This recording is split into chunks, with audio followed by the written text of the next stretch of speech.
Hello everyone, welcome to Nuuli Forged. I am Jared, I am your Dungeon Master this and pretty much probably every evening, at least in terms of this show. Whoops, looks like we had a little drop. Here we go, we're getting Sarah back in just a moment. There we go, cool, wonderful. Hello everyone, hope everyone is doing well.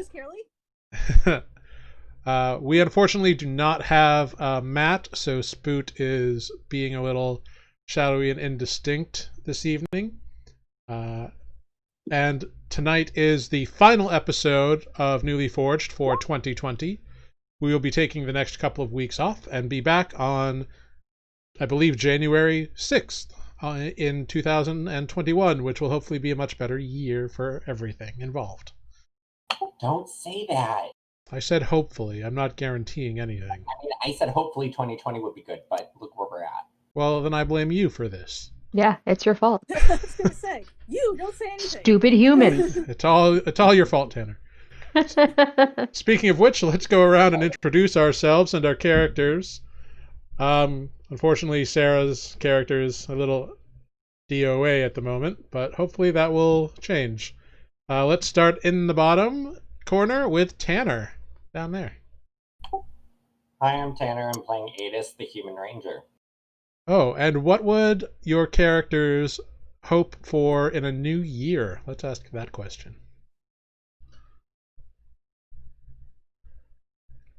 You're starting us off, Tanner.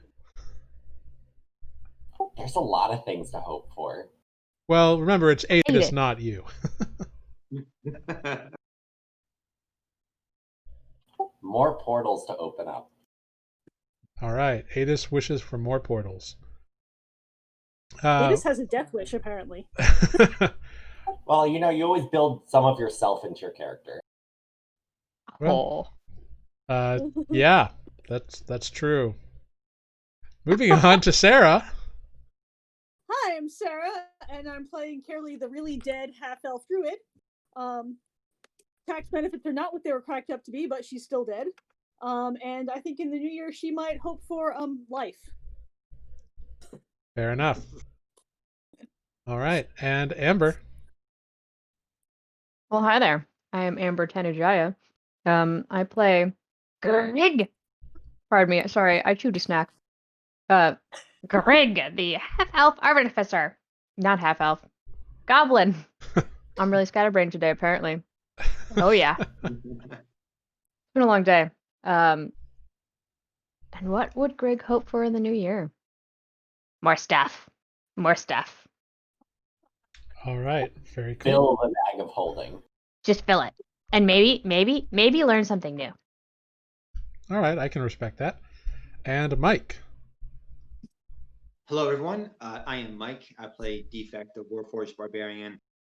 And for the new year, he will hope for some more insight as to where he is from. Very cool. Very and cool. maybe a shiny new toy. I don't. Says the guy who just got a shiny new axe. Dual great axes. Dual wielding great axes. He gets 2 more arms grafted on, and Oh, can we do that? Or the dual wield feet. Can we work that in? well, you still I'm need working 2 on it. hands for a Thank great you. weapon. I'm working on it, buddy. I'm working on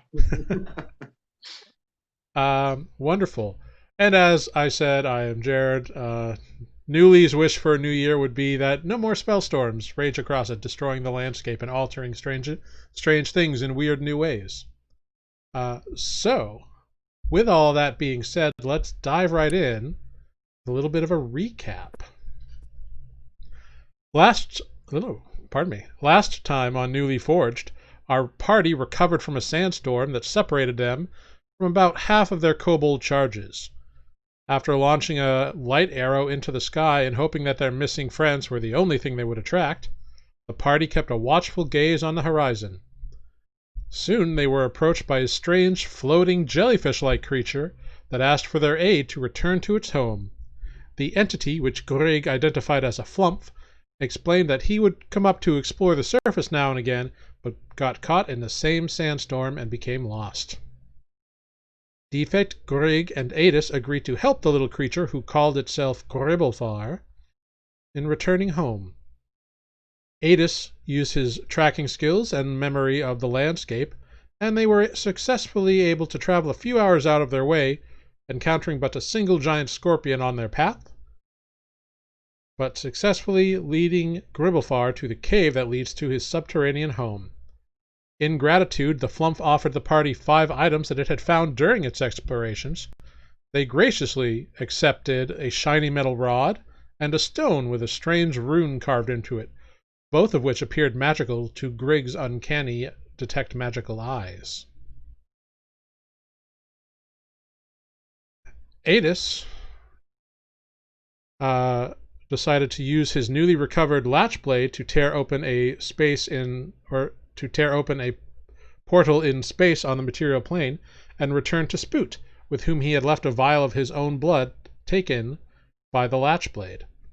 Once returned, Aetis attempted to channel some magic into the carved stone, and in doing so caused a portal to flash open, releasing 3 ice snakes onto the desert sands. Defeating these ice snakes, and having learned that the missing kobolds have indeed returned, the party set off with Redsand, with Kobolds, Relgan, and Kaerlie's body still in tow. While attempting a rest, the group dealt with an attack from a terrifying land shark and met a telepathic scorpion, who identified itself as Rendi Carvival and asked their help to return him to his true form, which he claims to be a half-elf. Aetis agreed to see what they could do, but Grrrig maintained some suspicions. Finally, after many days pushing forward, the group has finally exited the arid wastes, and exhausted have begun to make camp. And this is where we begin. You have all exited the hot, arid wastes. You have finally made your way back to something more akin to plateaued grasslands, and there's a few trees. Aetis is in a big bear hug with a tree, and it appears that there is nothing around. There are actually, Aetis, you would notice there are actually animals fluttering around this area here. There's a few birds in the sky. You know, there's the occasional squirrel or something. I was concerned when you said various animals fluttering. Yeah, you know, birds fly. All right. How far away from Redsand are we? So right now it is about the middle of the day, and you are about 2 days away, but you are all currently exhausted because you marched extra long to get over the border. All right, so in that case, I will use the spell I've been trying to use, Animal Messenger. Yeah, absolutely. I'm one of the birds. Yep. Cool. Go ahead. Just give me an animal handling check to entice one of them to you. God damn it, I forgot my bird seed back in the desert. Some bugs you can have. Oh, with a natural 1, Aetis, unfortunately, the birds here are very skittish. They're very tiny and fluttery, and not too used to people attempting to call them. However, you may be able to trap a squirrel or something with a survival check, if you're still interested. I'm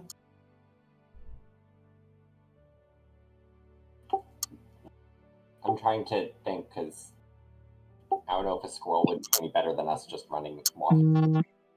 You can make a nature check to see if there would be other animals in this area that you might be able to use that you might be more interested in. I'm assuming you're looking for something quick and agile. Yeah. Because, I mean, if it's a squirrel, let's just walk there. True. Yeah, so go ahead and make a nature check.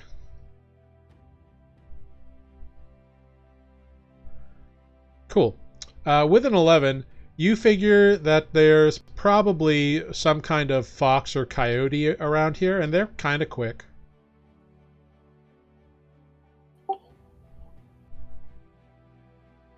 I'll try to catch one of those. All right. Go ahead and make a survival check to try to set up a trap for some kind of coyote or whatever. That twice. Okay, a 22.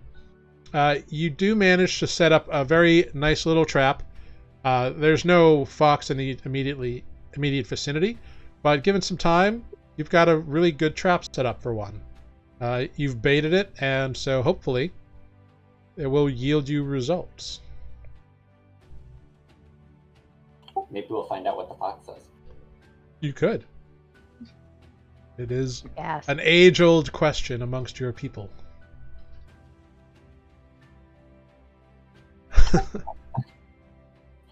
Alright, guys. Should we set up camp here? Yeah, I guess it's bedtime. Sure. I'm pooped, but I'll take first watch if we need it. All right, you're exhausted. I guess all that would have been a disadvantage, but a 21 is still pretty good, so I think you're okay. Oh, for my trap? Yeah. Yeah. The 21 versus 22. Yeah, exactly. It's still really good. Despite being tired and groggy, you set it up really well done. Once we're setting up camp and Grrrig does their thing, I'm gonna do my alarms. Oh, you mean pack koi sprang? Mm-hmm. Yeah. So you take the time to get the tent setting up. The kobolds are all building up their own little camps and pitching their tents. And yeah, Aetis sets some alarms. What will be the watch order? I can go first. Okay, cool. I dig it. I'll go second. Cool. All right, then Grrrig, go ahead. Give me a perception roll, please. Perception check. At disadvantage, that's a 4. Ooh, okay. Thank I God am for curious. alarms. Yeah. Cool. So, during your watch, Grrrig, you're kind of a little bit dozy. You don't fall asleep, which is good. Yeah, and as far as you know, nothing really happens. Great.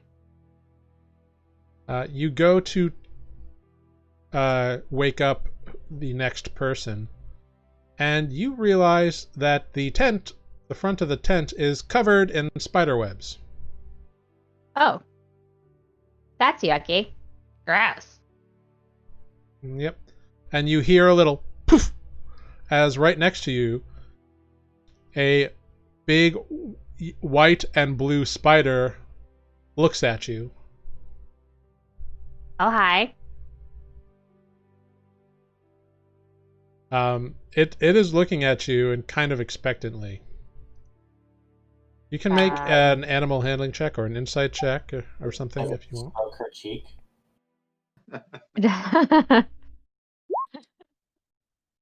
Disadvantage is a 14. Great. So you manage to kind of reach out and kind of convey that you are not aggressive towards this strange creature.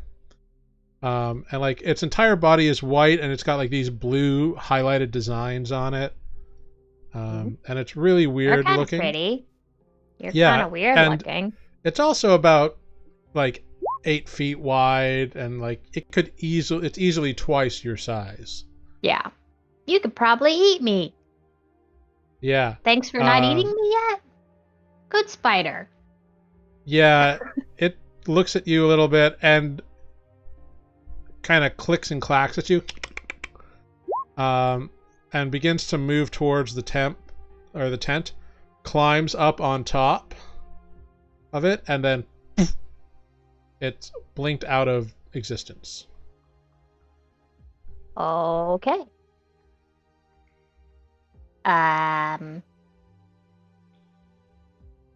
Well, I will take out my little dagger and poke at the web. Yeah, nothing happens. Okay. I will start to cut the web a little bit. Yeah, it saws away. It's tough, but you can chop it away with a dagger. All right. Does the spider come back? No. Cool. You get the feeling that you were able to calm it and convince it that, you know, leave us alone, we'll leave you alone kind of deal. Wait. Who am I waking up again? All right. Aetis? There is a really cool looking spider that was really big. I think we're not gonna hurt it and it's not gonna hurt us, but just keep an eye out. Don't hurt it. It's kind of pretty. Big spider. I hate It was here and then it was gone. I think if you're just chill, like don't do anything like stupid, they'll probably leave us alone. like normal stupid or what you think humans are stupid? I think all of the above. I'm just gonna go back to bed then. What? No, it's your turn to watch. Get up. Ugh, fine. I'm gonna go wake up somebody else then. No, I got it. And Aetis will just like leave the tent. Mm-hmm. Where was the scorpion on me while I was sleeping? Rendy has just kind of curled up next to your pack and is just kind of there. That's acceptable. Yeah. It does seem like he might have like pulled a piece of clothing out from someone's sack and like made himself a little nest. That's kind of cute. Yeah.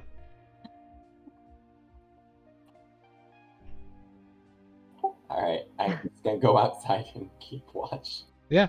Go ahead, give me a perception check. It is at disadvantage because you are still tired, but a 22 is plenty enough. You do hear a little... I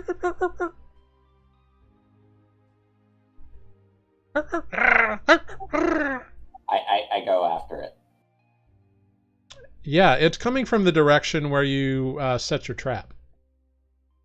I was hoping for the spider to have a blink dog. I'm gonna go towards the trap. Yeah, you approach it, and inside the trap, you do see a little kind of reddy brown fox in there. All right, I'm gonna just like try to calm it down and just put out some food. Okay. As a peace offering. Yeah, go ahead and make an animal handling check.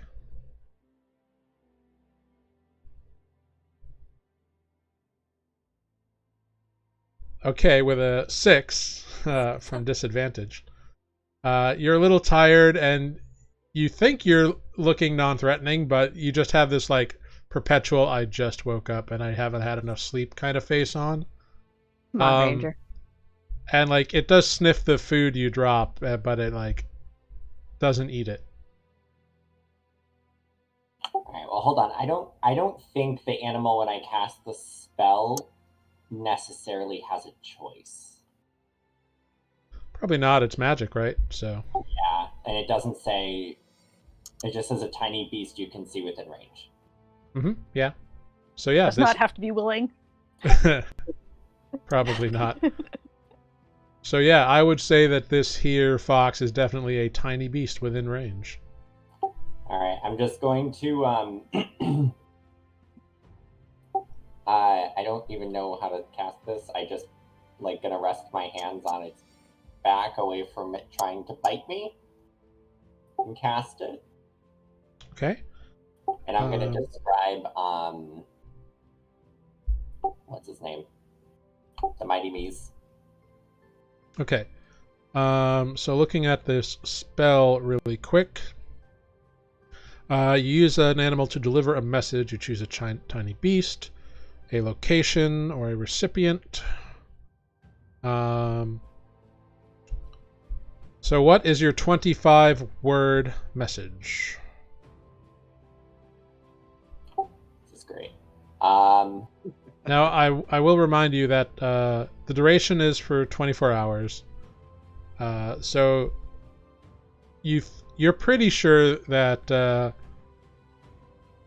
this thing can maybe get there. You're not 100% sure. You don't know exactly how many miles away Redsand is, but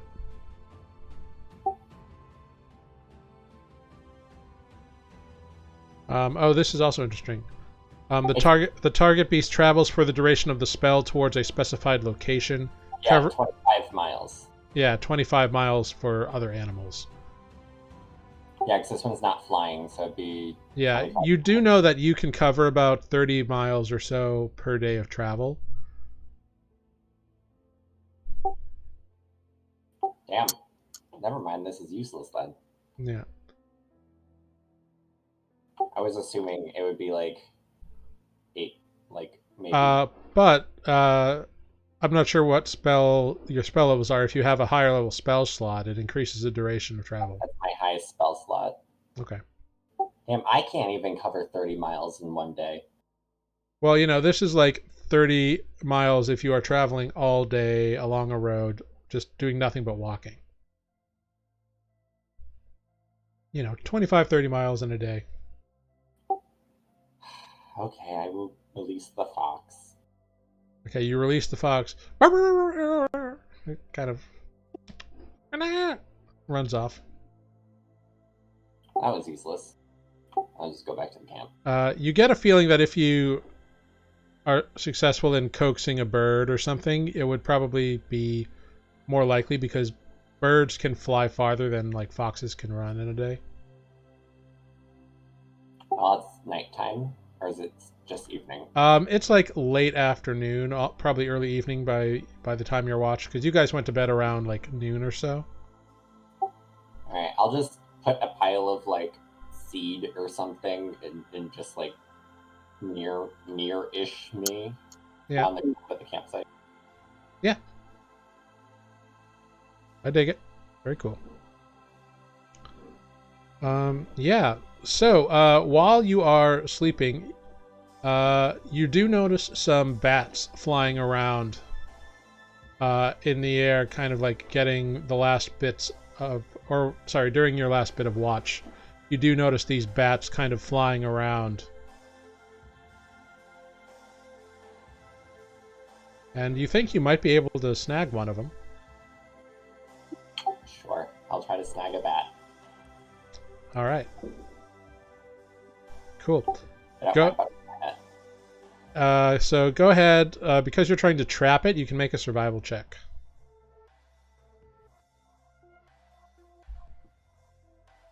Oof.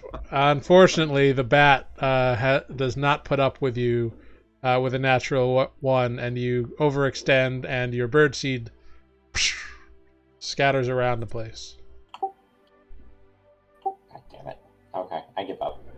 Fair enough. You spend the rest of the time contemplating what you are going to do when you hit the Redsand, or whatever else you want to think about. But the rest of your watch goes without difficulty. Jared, I feel like this is revenge for all the nat 20s we got last game. No. You're exhausted. Disadvantage happens when you're exhausted. Well, that wouldn't even matter if it was a disadvantage because it's in the correct column. True. I think with advantage wouldn't have helped you very much. Also true.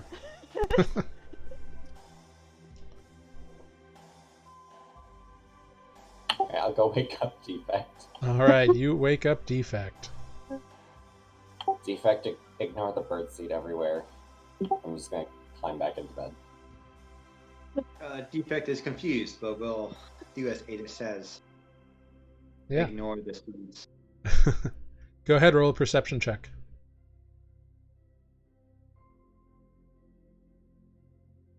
So with a 12, you definitely notice it is quiet. The sun has set by this point. Yeah, it's a quiet night here, so looking pretty uneventful. Okay. Yeah. I guess then I will wake up Spoot, Yeah. right? Yep. Right, put in. Yeah. Yeah, so, I got him. Cool. I was Great. like, is Relgan the only one now? Right. The blind one. Spoot with a 13 doesn't notice anything during his watch. It's very quiet. It's just kind of life as normal on this weird kind of plains area. Right. Did we level Spoot? Sorry? Did we level up Spoot? Yes, Spoot has leveled up appropriately from Matt. So, but yes, the watch has come to an end. You have all gotten your long rest in. You can remove exhaustion. You can sleep through the night. It's totally fine. We can say you've taken some extra long watches. But yeah. You've probably all awakened. It's dawn. You get yourselves all situated. The kobolds scurry around the place. And you head off to Redsand. So during the day, Aetis, give me a survival check.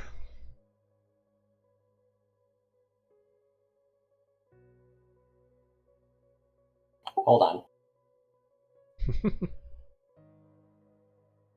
Cool.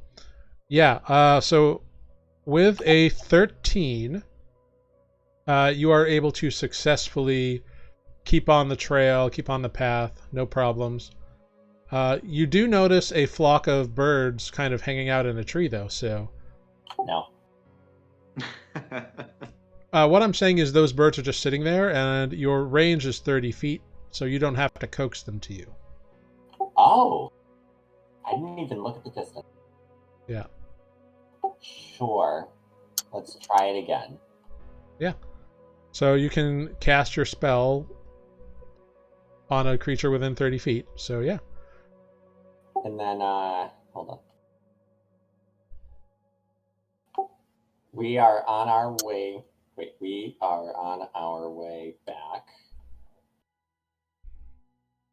Killed the big boss.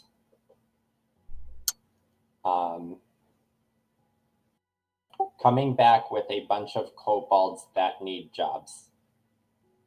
Okay. Are you going to sign this message at all? Sincerely, Aetis and friends. Great. Okay. This little bird, looks like a pigeon or something, kind of coos at you and flies off towards the north. And when it relays the message, it's in my voice. Very nice. Very cool. Very cool. So it's going to be super weird. So hopefully that bird doesn't get eaten by anything. But yeah. It better not. I'm watching you. Hey. Roll a D100. You were watching it, then what's the point of sending it ahead? No, I'm watching Jared. Roll a D100. No, I'm just kidding. No. The bird's got some magic that warns it of danger in this instance or something. Alarm on the bird. Yeah. It's fine. So you have sent the bird off towards the Mighty Mies to hopefully let him know that you are coming with some friends. Great. All right. The next couple of days, you guys really can do. If you have any like little goals you want to accomplish before Redsand, you can do those. Maintaining the marching order, but essentially with the Kobolds and Relgan, you are a large enough group that any like thing that might have thought about disturbing you is opting not to. Because you have 12 Kobolds with you, and you have, 6 people plus a glass guy. So you're given a wide berth. Finally. Yeah. No spider friend? No. Oh. It's in your backpack. Or your bag of holding. Too big. Is the scorpion talking at all? Oh yeah, he will talk your ear off as much as you would like to. Because you have been the one who's been nice to him, so he's like, so, tell me about this Redsand. Is it a thriving metropolis, or is it a small little hovel? I've never heard of such a place. What do they do there? Well, I grew up in a village, so it's bigger than that. I would say a thriving metropolis. I feel like since he's small, if I put like an earplug in, he would notice it really easy. He is just riding on your shoulder, so. Also, he is speaking telepathically, so earplugs aren't going to help you anyway. Damn it. Somebody help. That's what you get for making friends with a douchebag. Smarmy douchebag. Sorry. Smarmy douchebag.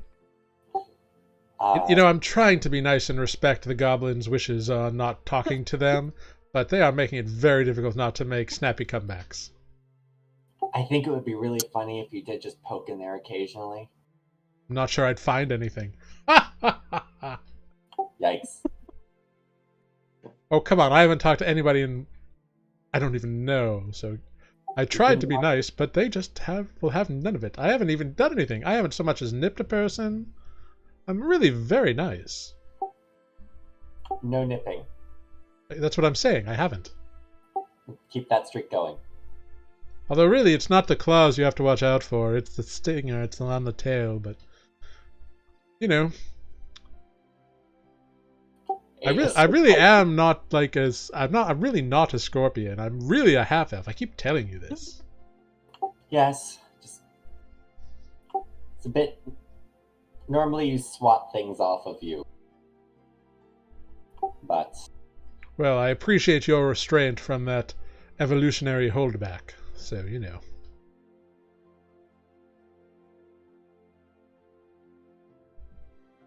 Yes. Now, tell me, what do they do in Redsand? Is it a trade hub? Is it a magic central kind of place? Like, is there a wizard there? I'm really not sure. I have no idea about the wizard, but they have a mine. In a small adventurers guilds kind of place. Really? Oh, interesting. Well, I do think it would be a good idea to kind of figure out what we're going to do when we get there. I mean, I don't really know what is the deal with the glass construct anyway. I don't know what it's all about. That's a friend from home. Oh, that's a person. Yes. Oh, how rude of me. And you hear in your head, Aetis, Hello, my name is Rindy. I'm so sorry I didn't introduce myself earlier. I honestly didn't know you were a person. Oh, don't worry. I'm a half-elf, really, but I'm a scorpion right now on your friend Aetis' shoulder. Oh, no, I'm using telepathy. And it's this one-sided conversation, and it seems like the scorpion is able to communicate telepathically with Relgan. It's like a walkie-talkie now. It's Relgan. Yeah. Yeah, and as you're walking, he has no problem looping you in. You can't hear Relgan, but he doesn't mind that you are overhearing his side of the conversation.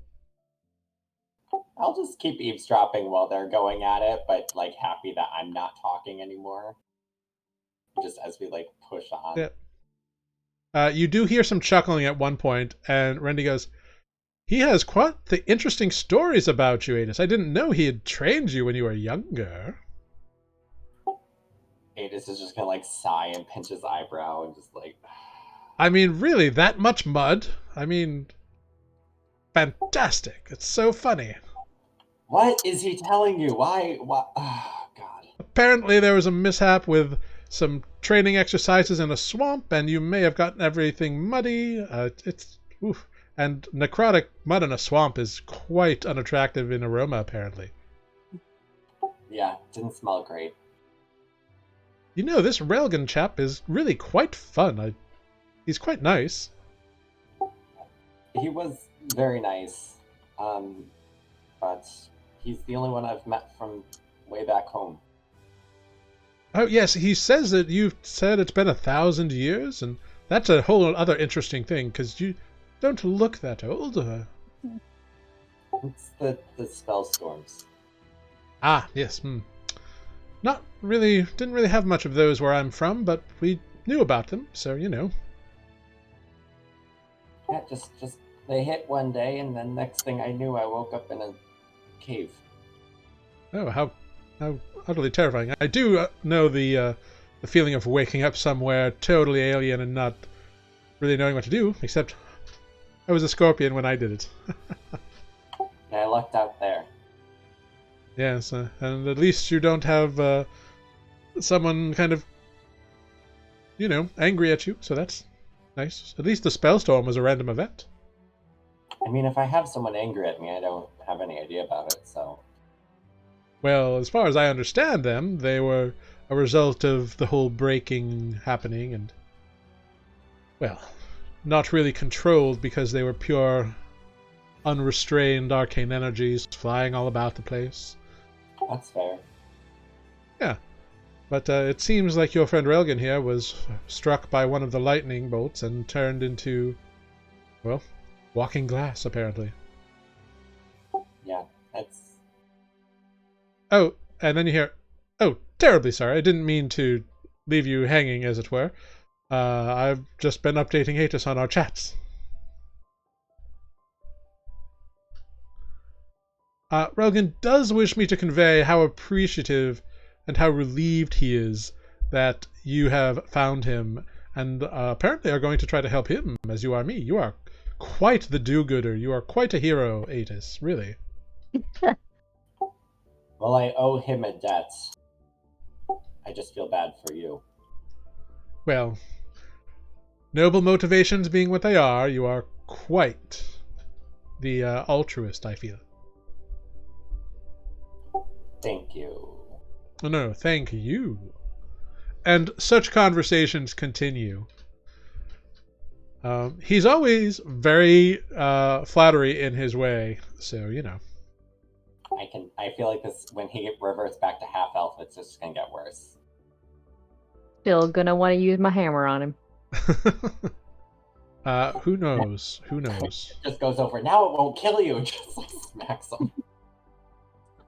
Maybe, maybe not.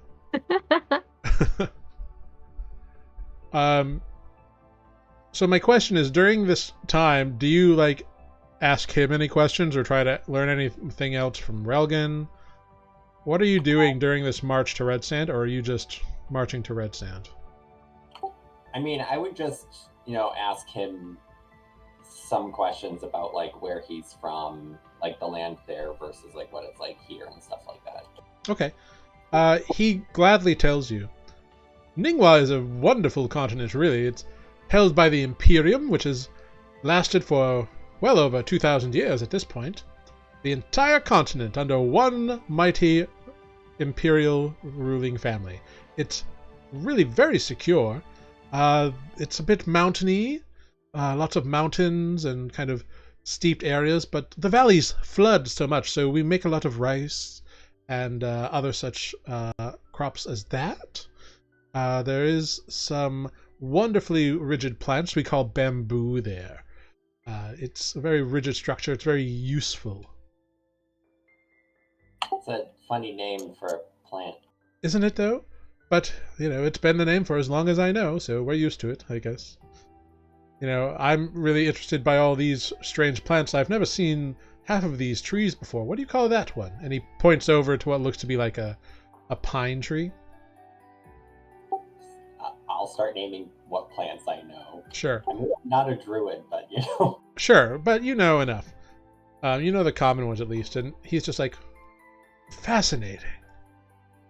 Fascinating indeed. I wonder if they're related to what we have in a similar vein. And it just kind of chats. You learn that, Ningwa is the one interesting thing you learn about Ningwa is that the continent apparently did not suffer any negative results of the breaking for some reason. Like, they didn't have any arcane spell storms over the last 1,000 years. At least not that Rendy knows about. How long? Because I feel like he said it already, but how long ago roughly was he get turned into a scorpion, or he doesn't know? He doesn't know exactly, but it's been a while, but not like 1,000 years or anything. Okay, so like when he just talks about that, like I'll just take note to tell like the Seekers that like it might have just been an isolated event. Isolated being, a continent, but still isolated. Yeah, cool. And like when we get to Redsand, I'll just send off a letter. Yeah, totally. You can do that.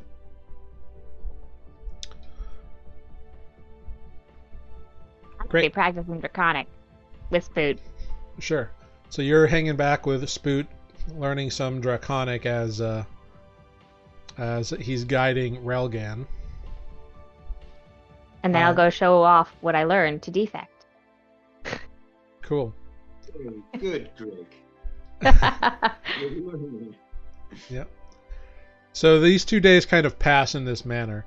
Eventually, you do see the plateau that Redsand is on top of start to rise out of the distance. And you get close enough, you see that little switchback trail towards like the end of your second day of journeying. Oh, just with the plants, I wanted to say, I talked to him about the cactus that tried to eat Grrrig. Okay. He is very interested in that because he's never heard of such a thing. Just explain how Grrrig wanted to go touch it and then got like whipped by. He laughs a lot. He thinks it's very funny. Well, I guess that will teach them for poking where there shouldn't be poking, huh? Yeah, and she makes fun of me a lot for stuff I do. Although I do open portals and summon things that try to kill us. Well, there's nothing wrong with summoning the odd thing or opening a portal for curiosity's sake or investigating. But poking a sharp, pointy plant is not something that I would personally be doing, but who am I to judge, I suppose? Look at me. I just imagine he just starts clacking when he says, "Look at me." Yeah, he does the little clack, clack, clack, clack, clack, clack. And kind of opens his little scorpion arms out like really wide when he does it. Grrrig rolls their eyes. Guys, it's Redsand. Yeah. Ta-da. So you find yourselves at the bottom of the switchback trail that leads all the way up to Redsand. Relgan in tow, Kobolds in tow. The Kobolds are all kind of like clustered around kind of the rear of your party and have pushed Bulk towards the front. Hi, Bulk. Are you in charge now? Is that what's happening? No, I'm just, I'm just, they just pushed me up here, because I guess I've been talking to you guys the most, so, That's fair. Do you have any more of Big Boss? Oh no, we haven't had that for days. Okay. I was going to say, throw that out before we enter the city. Why? Well, okay, but they seem confused. There's better food in the city, and I don't think anybody would take kindly to walking into an establishment with that foul smell that was your boss. Oh. Weird. Alright, whatever. So you all continue on up.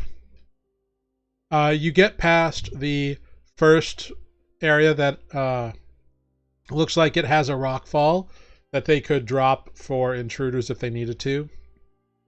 And the second one with no problem. You get all the way up to the top. And you do see a few interesting figures there. You see a group of men and women kind of in whatever passes for a uniform, which is really whatever armors they may have and own. They all have crossbow bolts. They're all kind of standing at the ready. You do see a kind of stout, sturdy-looking tiefling. She's got long, kind of silvery hair. The tip of one of her horns is cracked and broken off.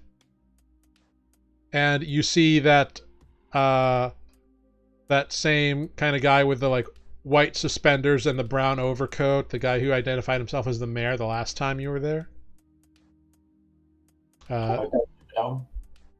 What? I said Doug Dimmadome. Yeah, you remember his name would be Journey Rami. But you have never met this tiefling before.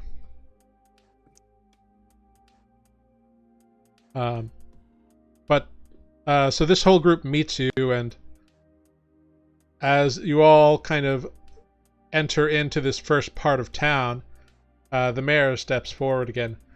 Well, hello there, I do say.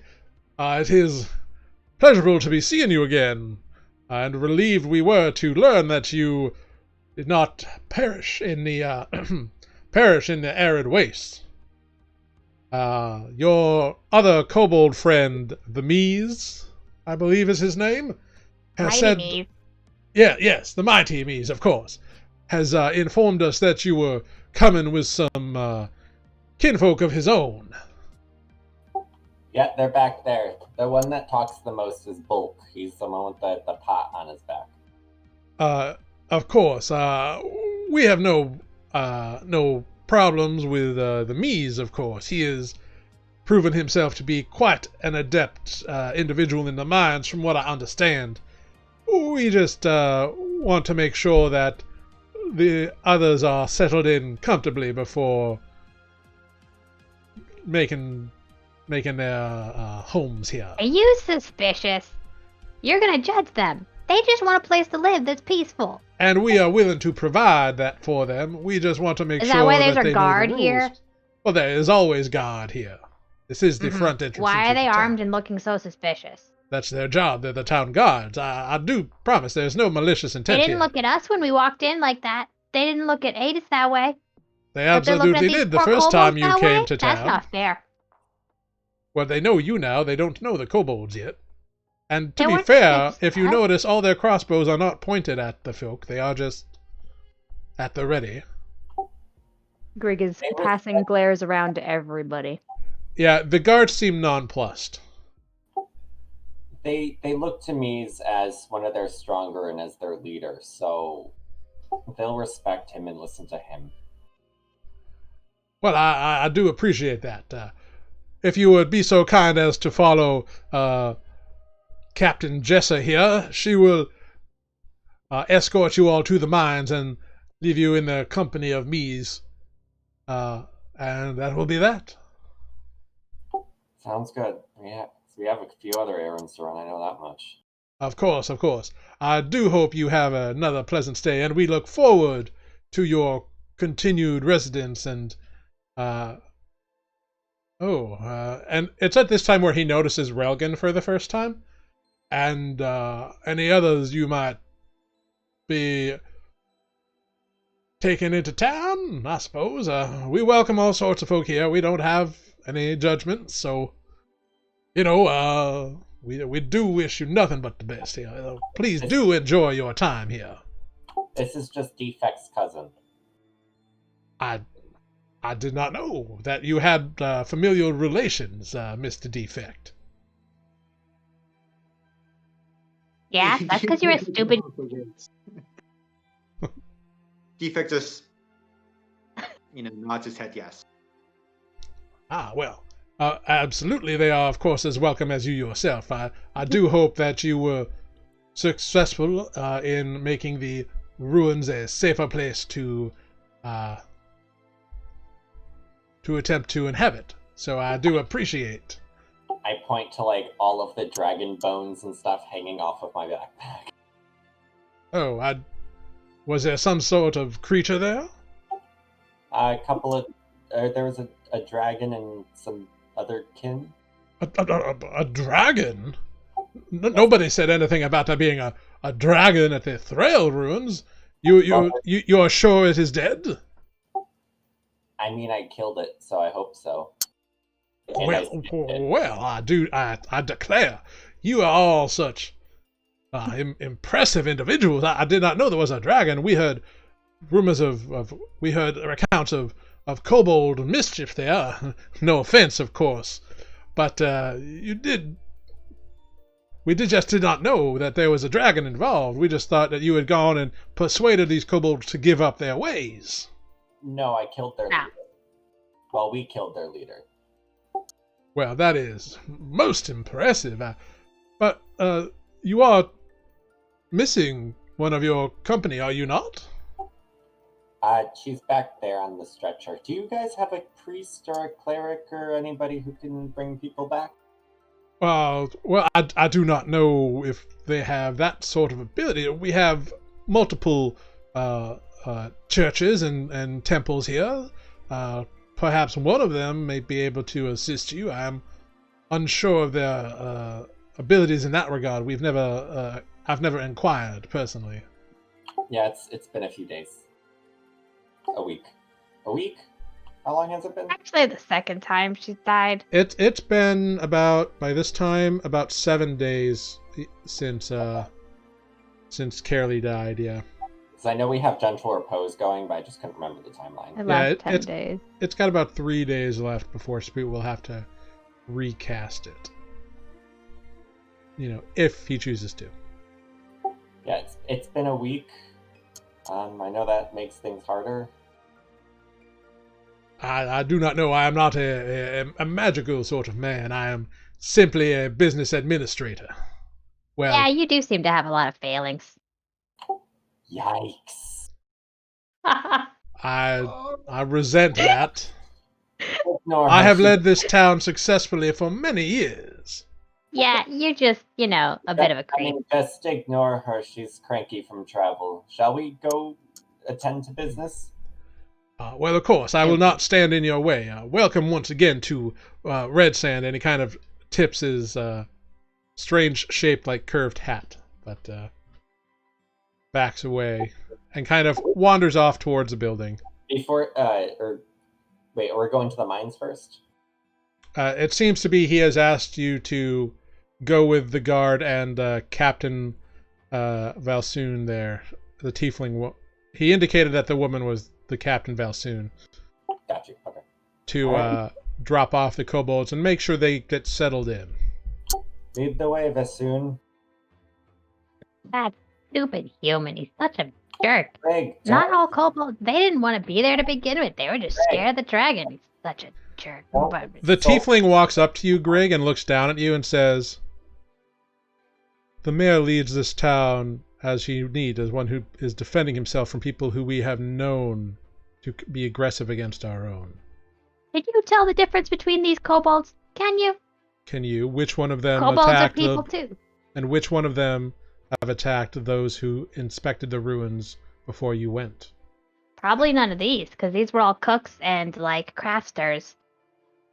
Oh, I have you wasn't asked there. them? Yes, you weren't there, and neither was I. So, we are being gracious and giving them the benefit of the doubt by even allowing them in. Yeah. So you should People watch say that your about tone. goblins too. Yes, and I personally have no problem kicking you out. No. So I would watch your tone, little one. And she stands back up and begins marching, leading the guards who kind of corral you all. What was that, Defect? No, I was going to say that I stand behind Grrrig and stare down at this captain. Yeah, the captain is not intimidated. But did we lock eyes? Did she look at me directly into my soul? She ignored you entirely. You have a soul? Yes. That separates Defect from the construct. Yeah, no, she ignored you entirely because she was addressing Grrrig. Grrrig, please don't upset people in power. Well, why do people in power have to treat people like crap? That's just what they do. And you just... Unless they're actually enslaving people or, killing off tons of people, he's not doing anything wrong. That's not true. I mean, my tribe wasn't always very friendly to things crossing the planar portals just because we've had bad experiences with others in the past. Ugh. Stupid humans. I like how Grrrig is like taking the stance of you should like everybody, but every chance they get, they're like freaking humans.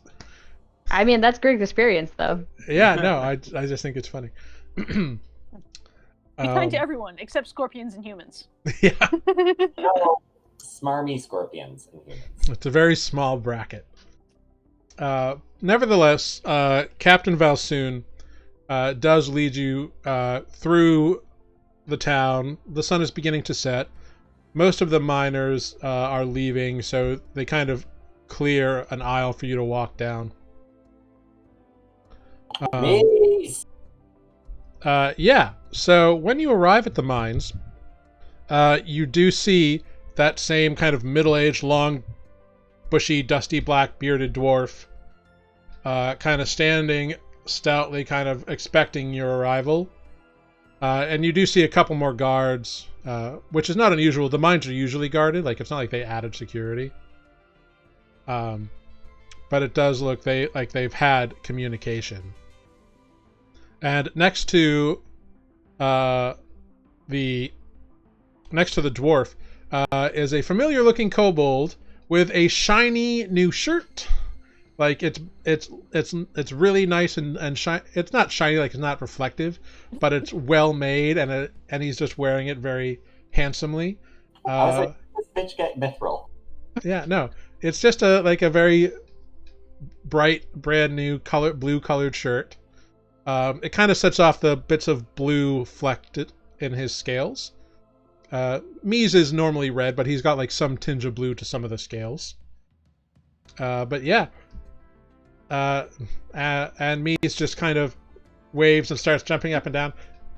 Aetis! Hi, Aetis! Hey, Aetis! Mies has a new shirt! Mies has a new place to live, a new apartment. Mies has all these things.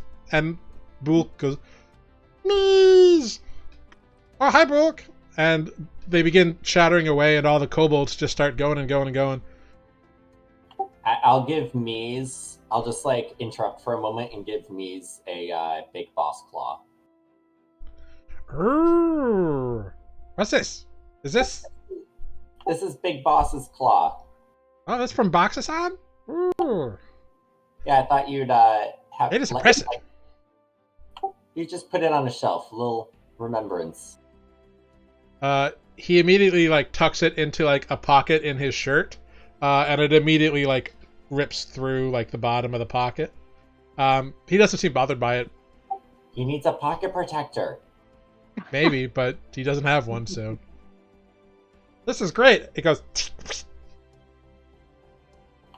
It's still in his pocket, you know, it's just like the tip of it has kind of poked through. Well, that shirt was nice while it lasted. It's new, I got it today.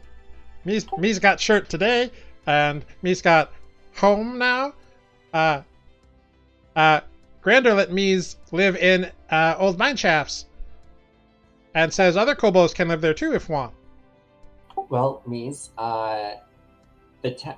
from what the mayor says, they all love you, but just because, you know, the other kobolds are new, they are a bit suspicious of them, so just make sure they settle in nicely.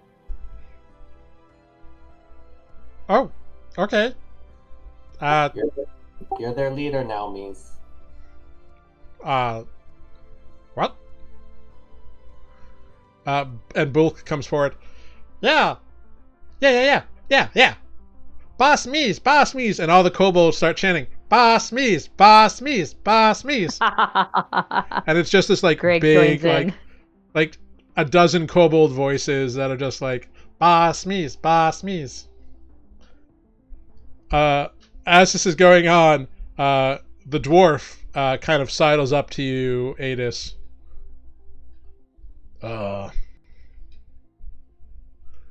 I don't mind them living in the old mine shafts if that's what they want. Mies has been really great. He's been doing some good work for us. I appreciate that. I guess having more of them around will be good as long as they don't cause too much trouble. But I'm sure Mies can wrangle them in. Oh my god, a kobold union. I'm dead. They mostly just like to eat stinky stuff. I think that's about as annoying as they get.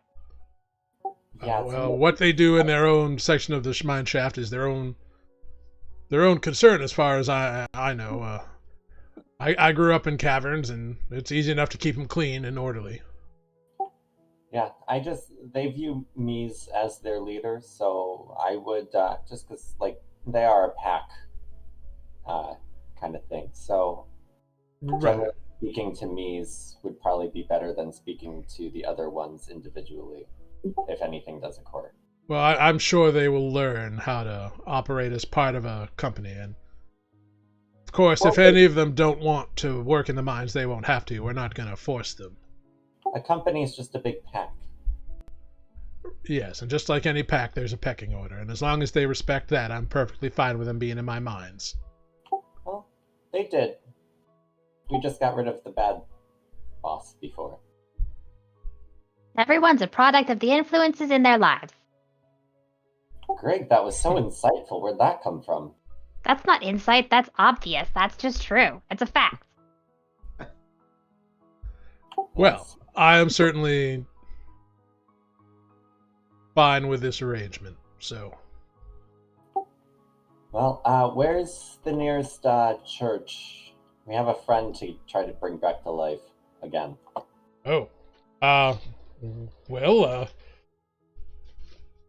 I mean, I have a little shrine to Moradin, but that's not really much use for you, probably. I think the closest one is probably the, there's a Temple of Pelor, there's a shrine to Yondala, there's a Church of St. Cuthbert, and a Temple of Arrakis. Mind you, temple's a strong word, but, I think Pelor is probably our best bet. Well, you can certainly try. I don't know if the acolytes there are as skilled as you might need, but I wish you nothing but success, so.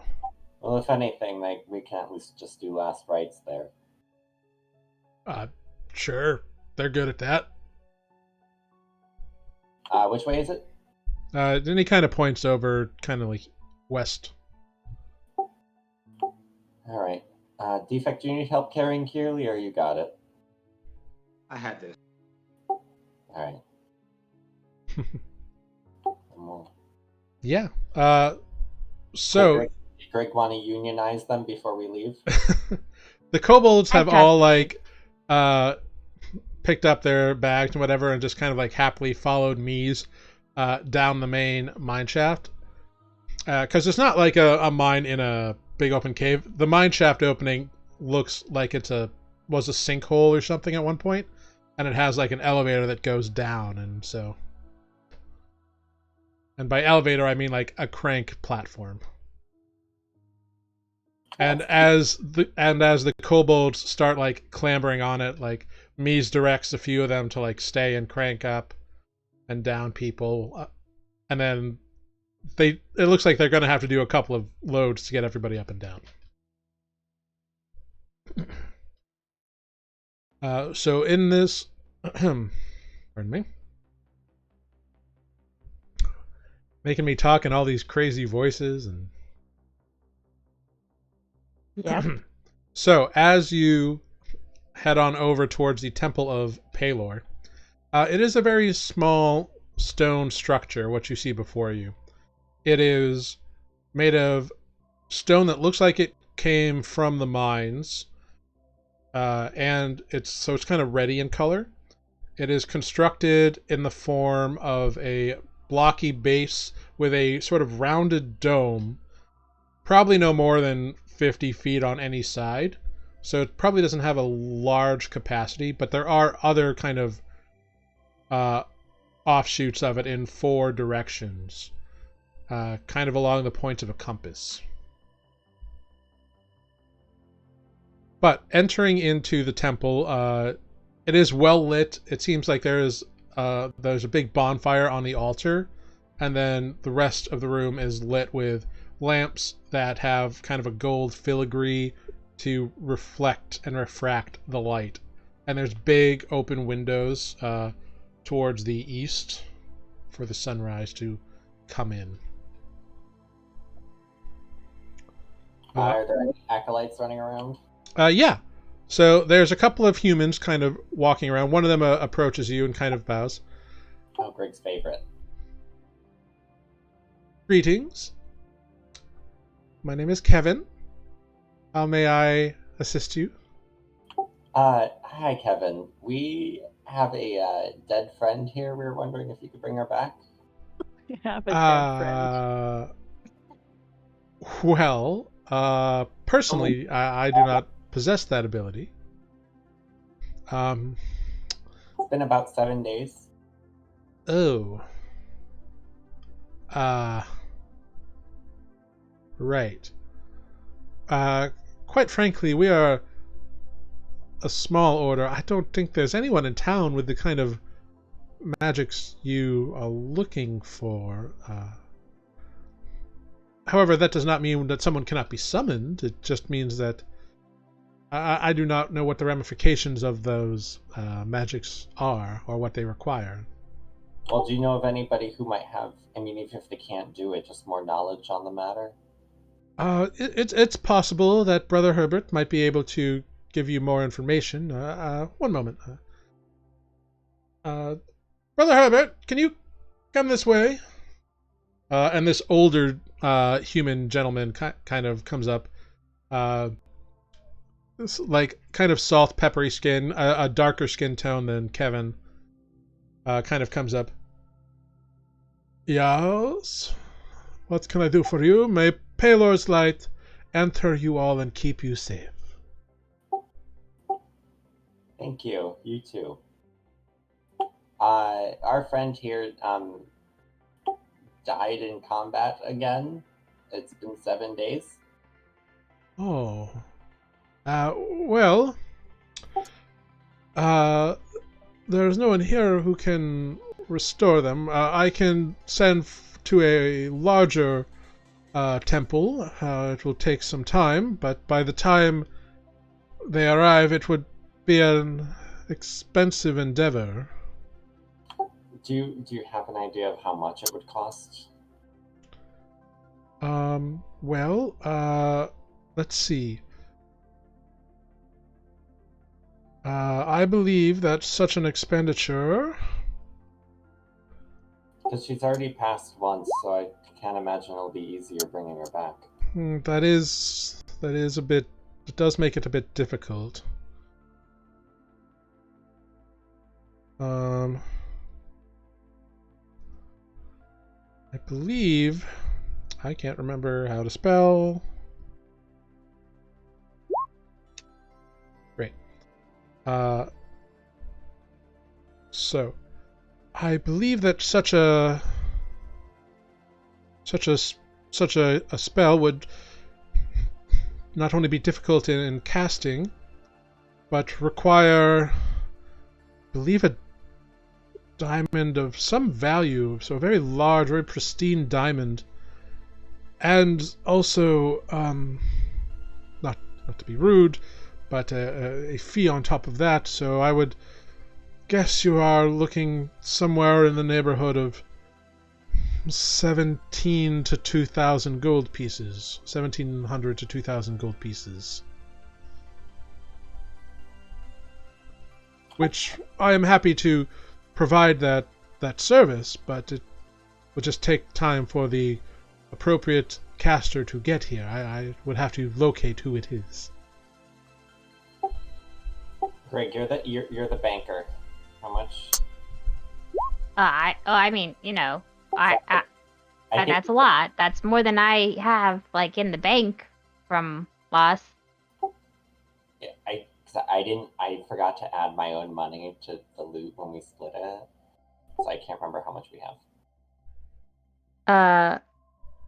Well, we got 1,200 gold pieces and 100 platinum, and then we divided it amongst ourselves.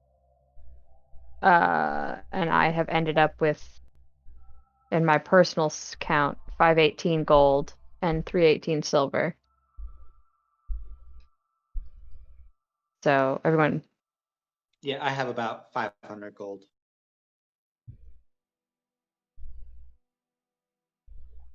I mean, we could afford it if everybody did it together, but it'd be, you know, kind of most of what we just got and found. Yeah. I mean, what's everybody's feelings on it? I mean, how long would it take? I don't really want to spend that much time in Redsand. I don't know. I'm not the person you want to ask about this. Should we speak with Kaerlie? I will say that that price would include the diamond. If you had the diamond already, it would drastically reduce the price. I think we only have a Revivify diamond, right? Yeah. Ah. Yeah, I don't think we got that rock. Well, I will pray to Pelor for you in hopes that some form of guidance might perhaps aid you in your desire to bring your friend back. But such magics are rare and difficult to achieve.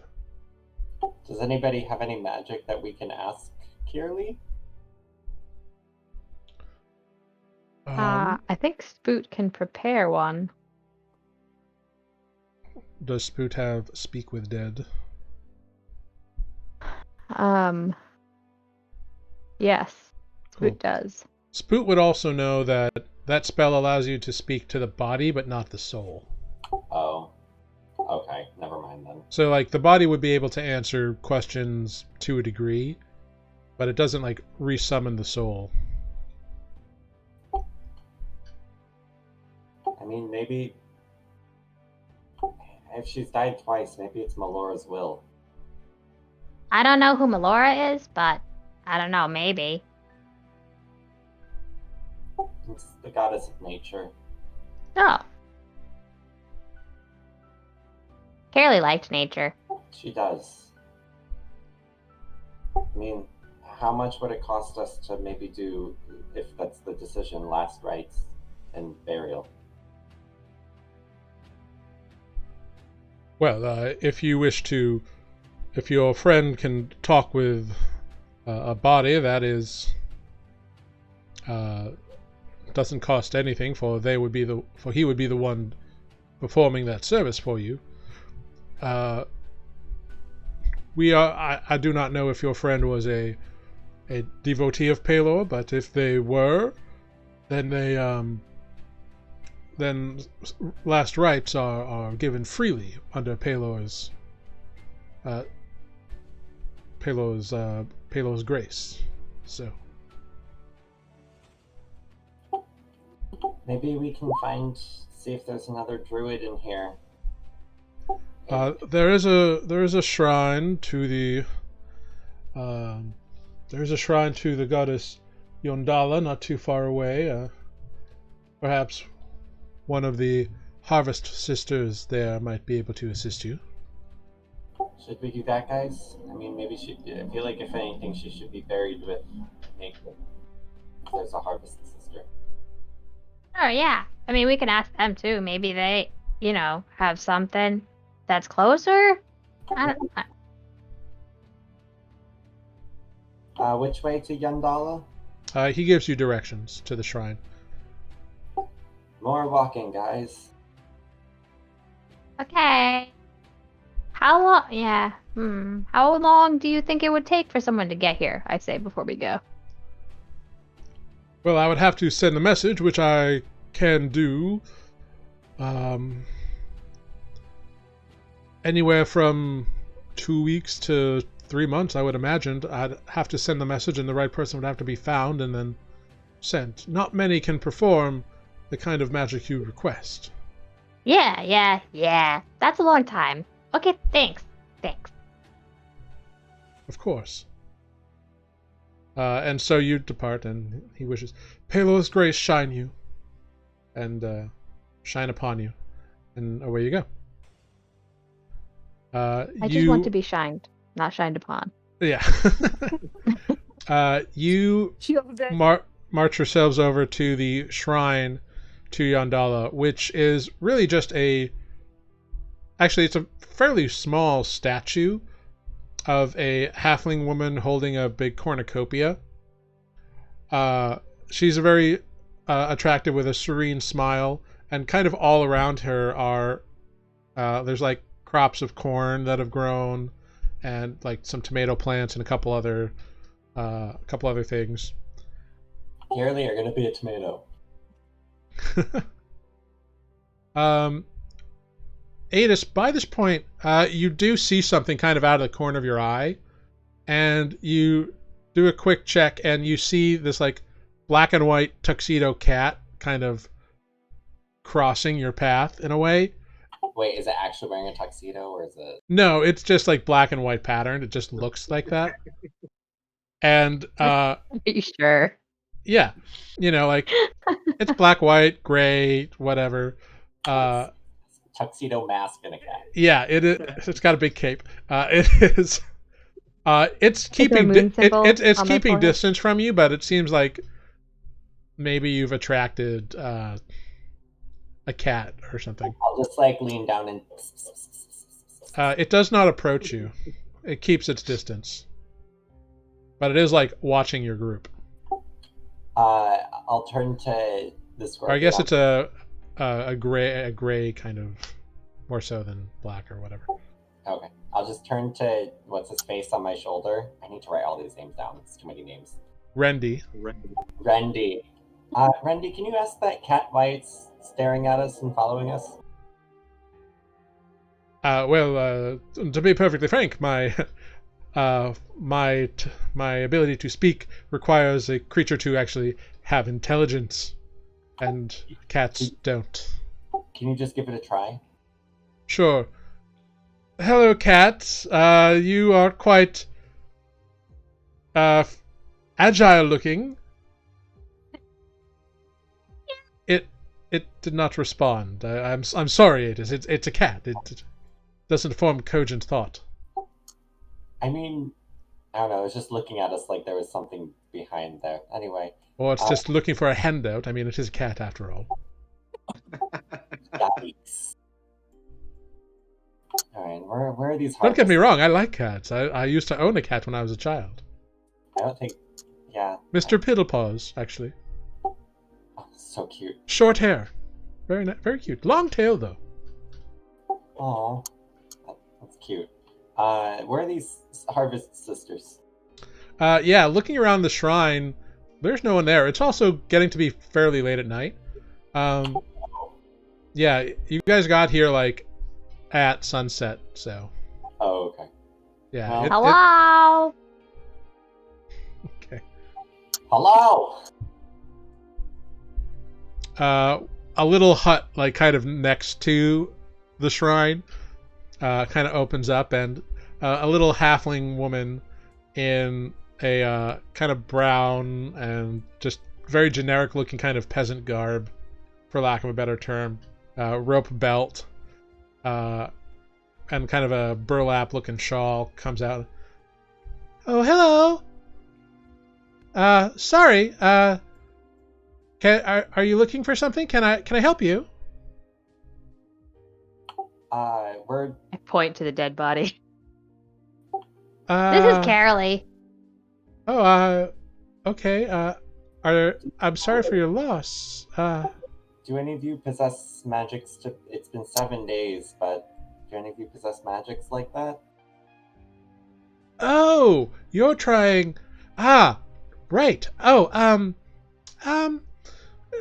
sorry. I hate to be the bearer of bad news, but we're not that kind of a service, really. We focus more on growing things and nurturing nature and bountiful harvests and asking Yondala for those sorts of things.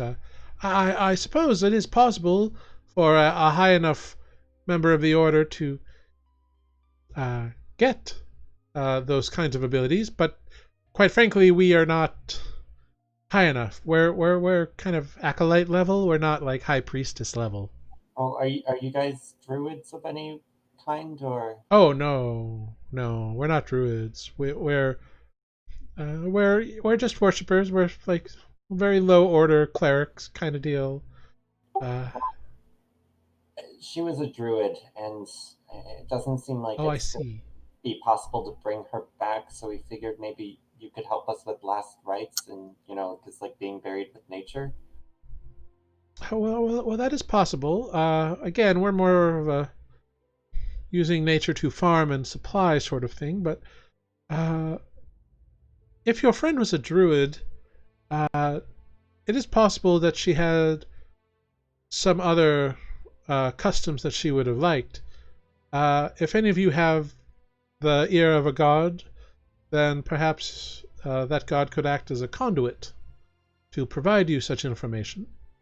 Or you could do research. There's a few intelligent folk in town, but it is getting rather late. Yeah, I mean... Does Spoot have such a means? Spoot can definitely pray to his deity, yeah. And do some knowledge cleric things. Yeah, this should be interesting, trying to bring a body back to the tavern.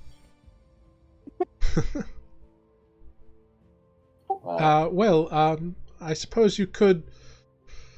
I mean, you are certainly welcome to leave your friend in our care for the evening if you are worried about such things. And we can certainly attend the body in a respectful manner. Does that sound fine with all of you? Yeah, first I want to say, how is Defect carrying the body? Speaking of respectful manner. Dragging. Sack of potato. Kaerlie's dragging on the ground and Defect's just holding her arm.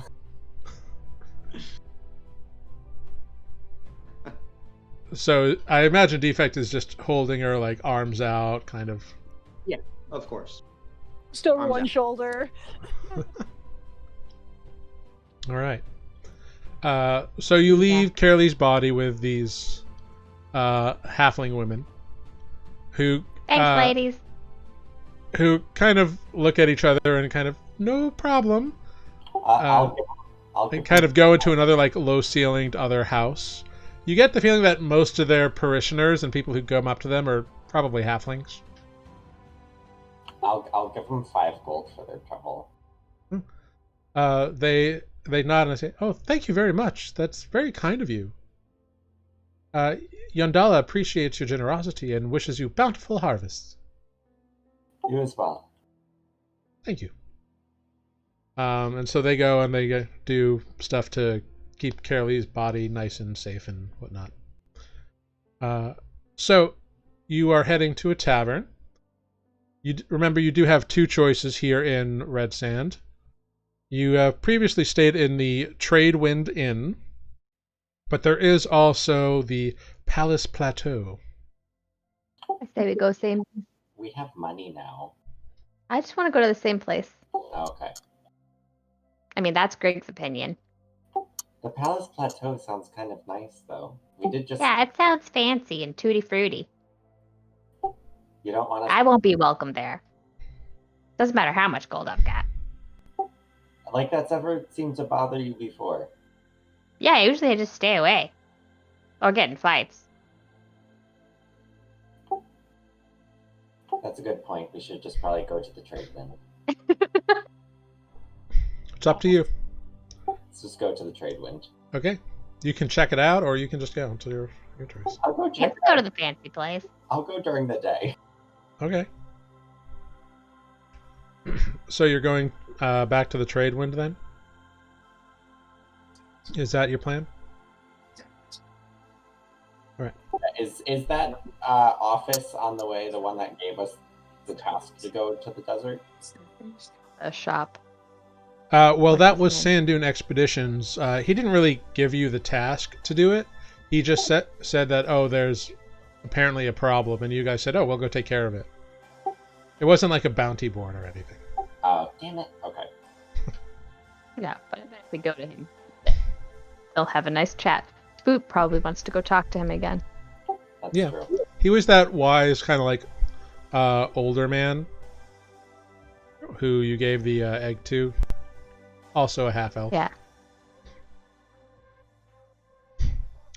But you get over to the Tradewind Inn, and you see this human woman that you recognize as Merla, kind of filling a few drinks. She nods as you enter, and you see her husband, Josh, is there.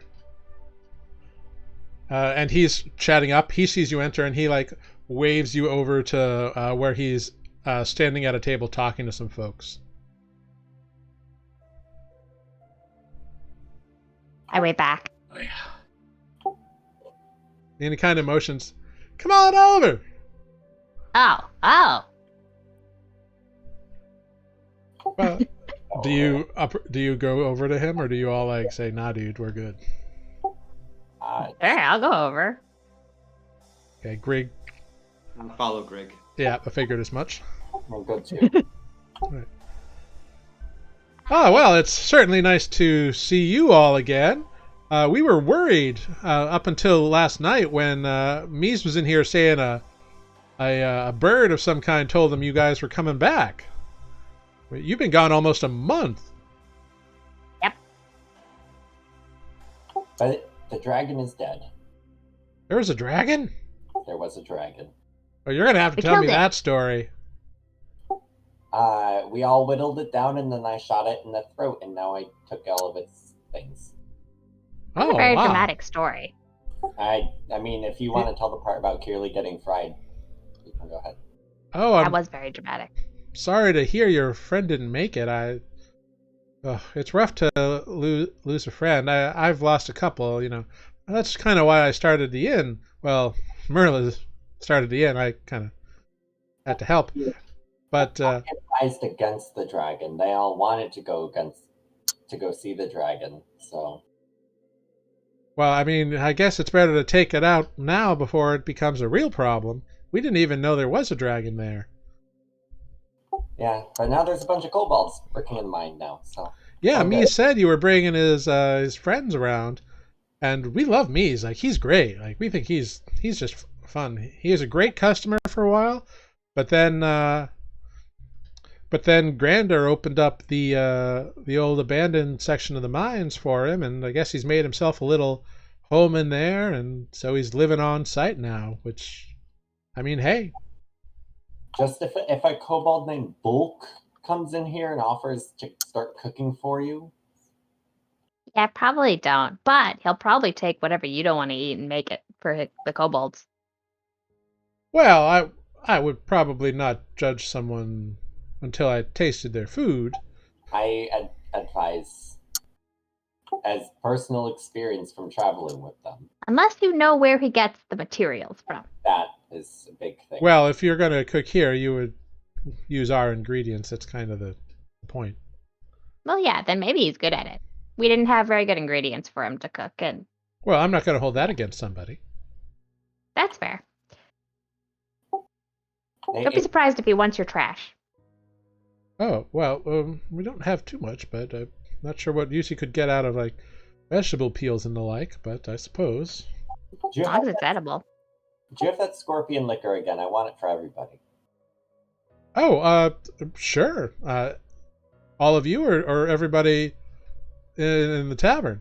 At which point Rendy kind of pokes into your head. He's like, scorpion liquor? I barely know her. Aetis just like... I'm not the only one shaking my head, guys. Well, wait, I don't think he projects that, does he? No, I probably can't hear it. No, he just said it to you. So you just hear Aetis groan as if a dad joke just went into his head. Nice.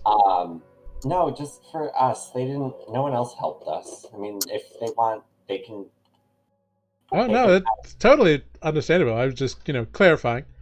And he kind of goes over to the bar, and Merla kind of has a few words with him, but then he brings back the scorpion liquors. Guys, you're gonna love this. Am I? Yes. Okay. And I'll just raise my shot glass. Cheers, guys. All right. You all drink. Go ahead and make Constitution saving throws for me.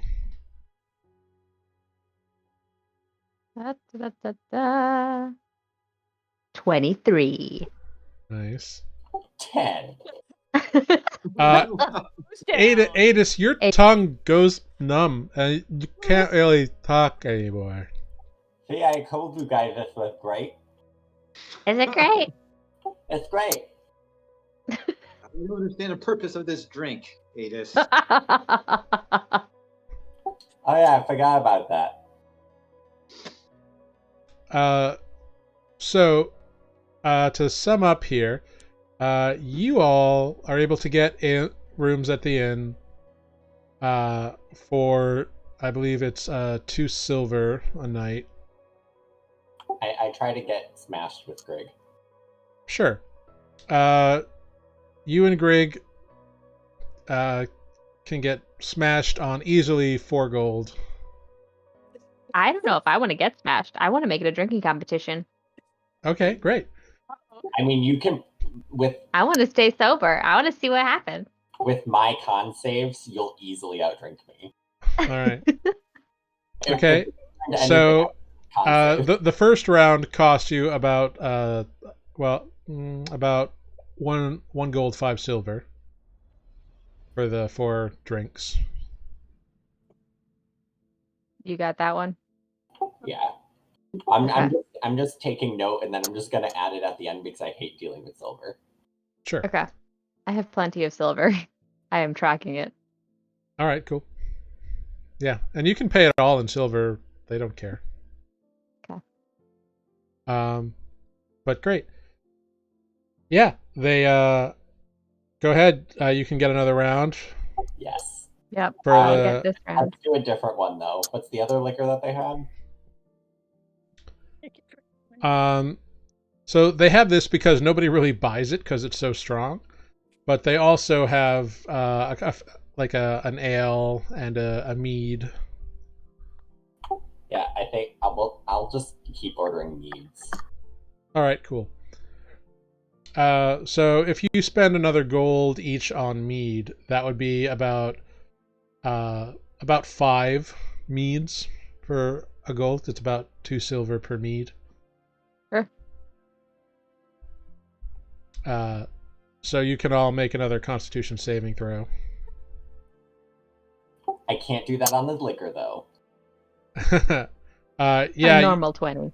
You're both fine. The first drink kind of shocked your system, Aetis. But you have, in the intervening hours, have regained the ability to speak. Woo! No, you're talking again. I guess that's a good sign. Yes, but now I'm gonna say more stupid human shit.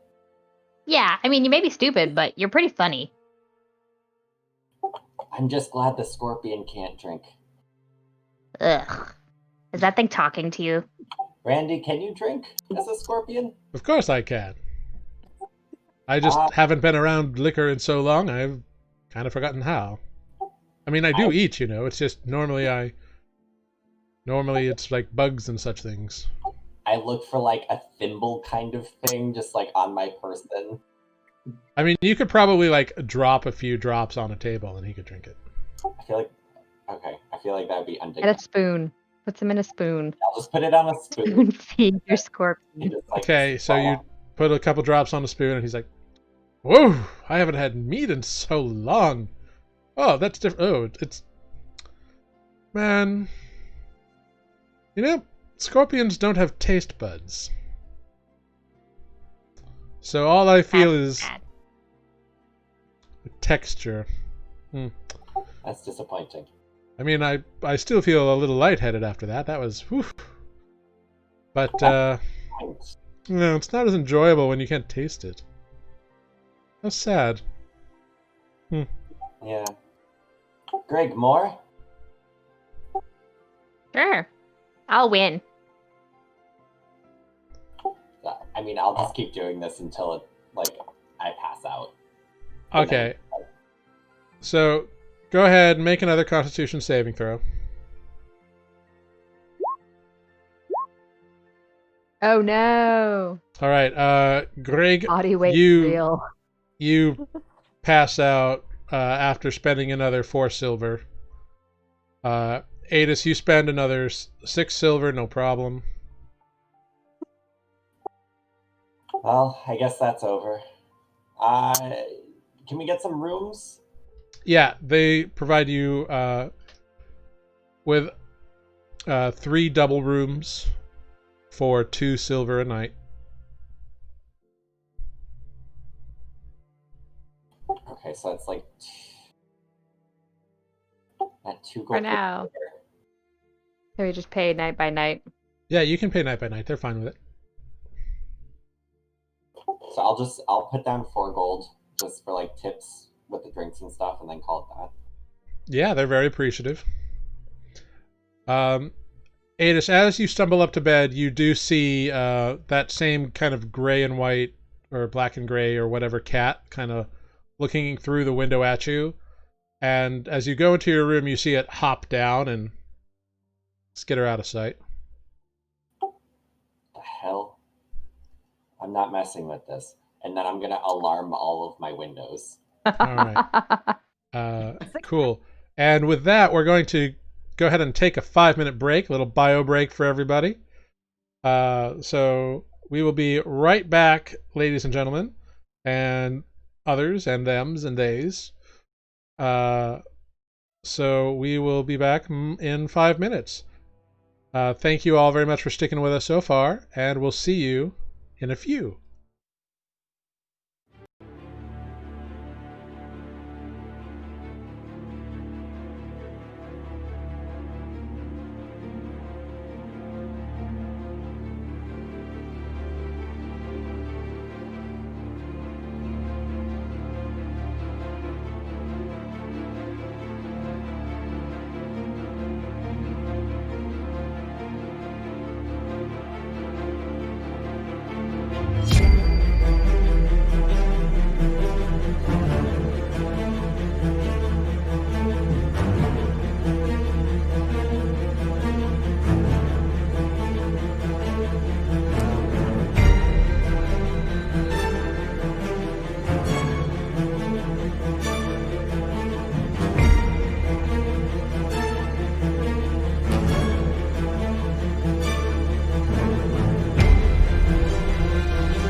Hello, everyone. We are back. Thanks for sticking around for some Nuuli Forged action.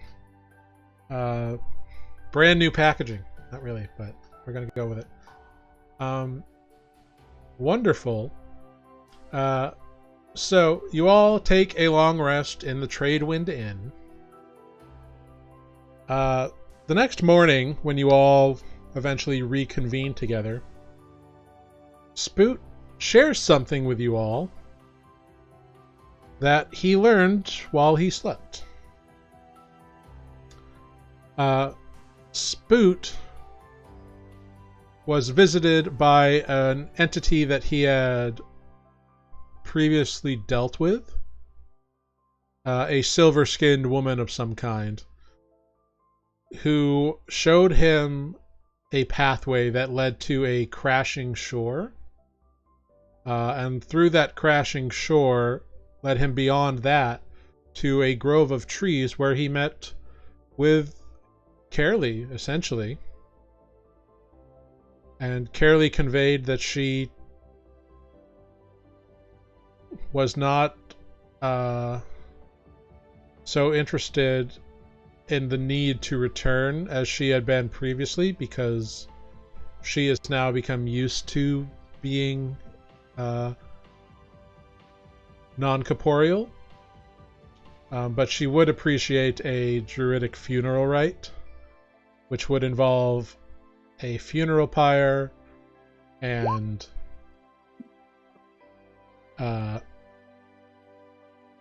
scattering the ashes in an appropriately pristine wild grove. Well, that's good. She seemed okay? Yeah? Are you sure it wasn't just, like, fake? Your mind made it up? Spoot seems pretty convinced of its authenticity. Well, maybe we can... If you choose to act on this information, that is up to you. Maybe we could do that today, during the day or evening. Yeah. We could find a place to set up a pyre, I bet. I mean, I'm sure the harvest people know how to do a pyre. Yeah. Just maybe get some wood somewhere. Mm-hmm. Yeah, we should get a nice jar for the ashes, though. I'm sure we can find a potter around here. That should be easy. Yeah.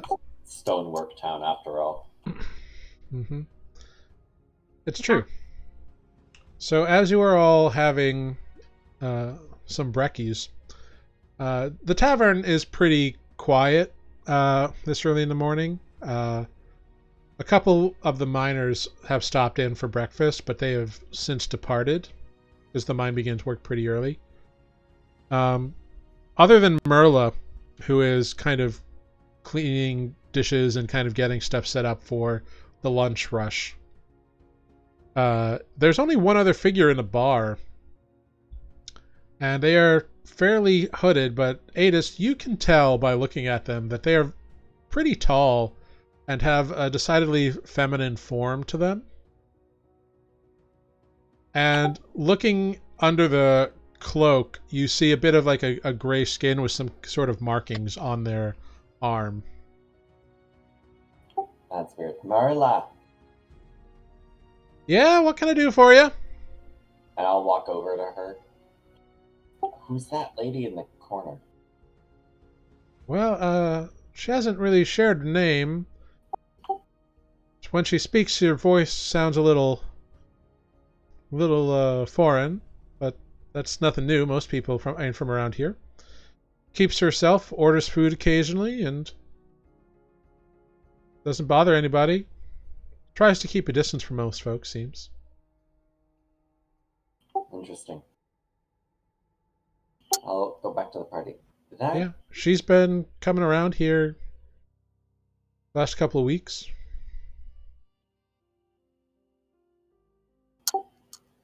Interesting. All right, thank you. And I'll go back to the party. Marla said that lady in the corner has only been here a couple of weeks, but she doesn't speak to anybody and she keeps to herself. But looking at her, She has some like glyphs on her skin. It's more like they were like scarring patterns as opposed to like glyphs painted on or something, just to be clear. Scars all on her skin?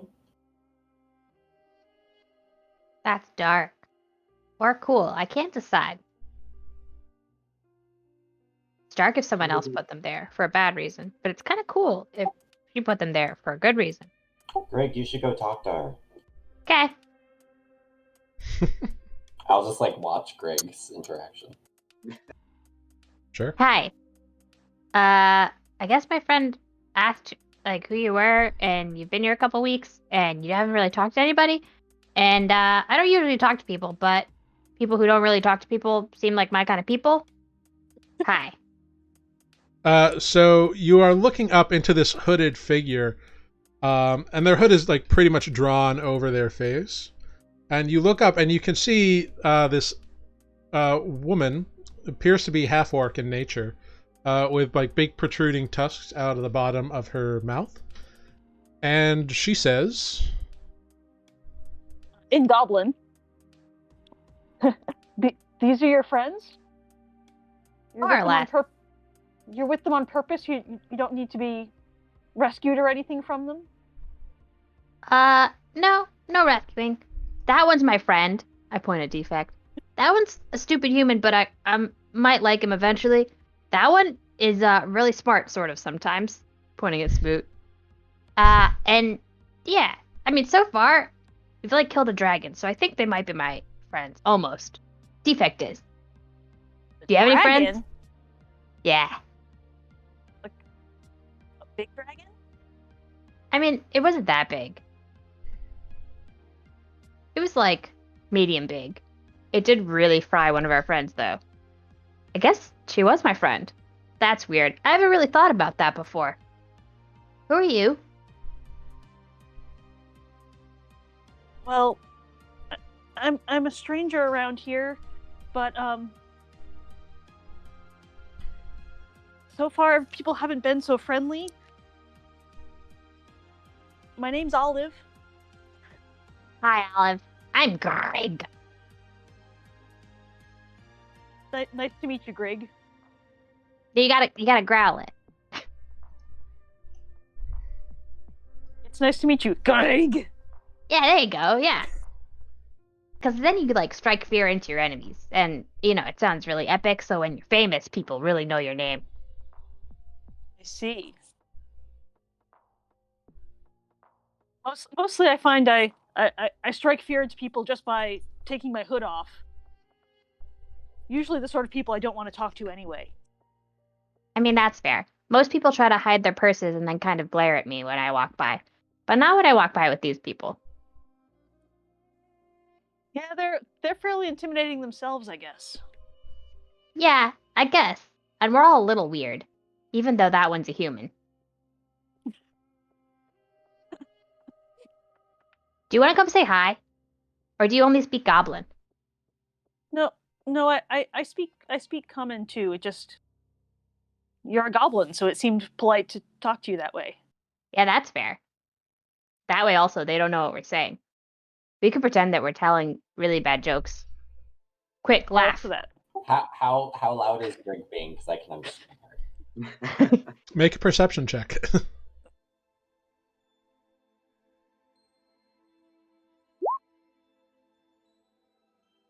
With a 9, you can't really hear too much. You can hear like the harsh guttural noise of Goblin, but you can't make out the words.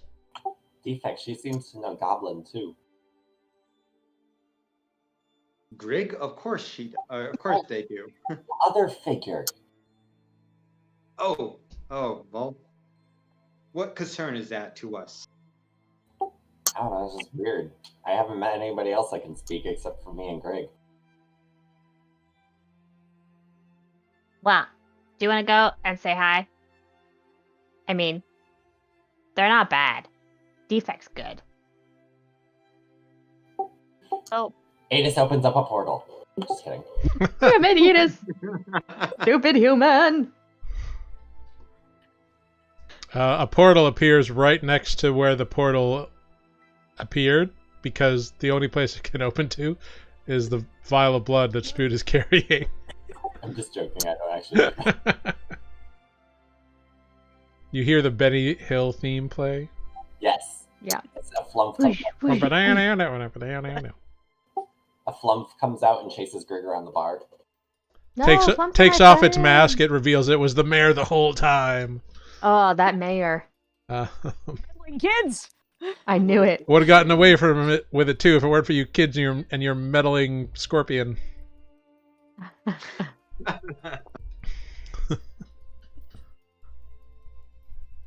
Alright.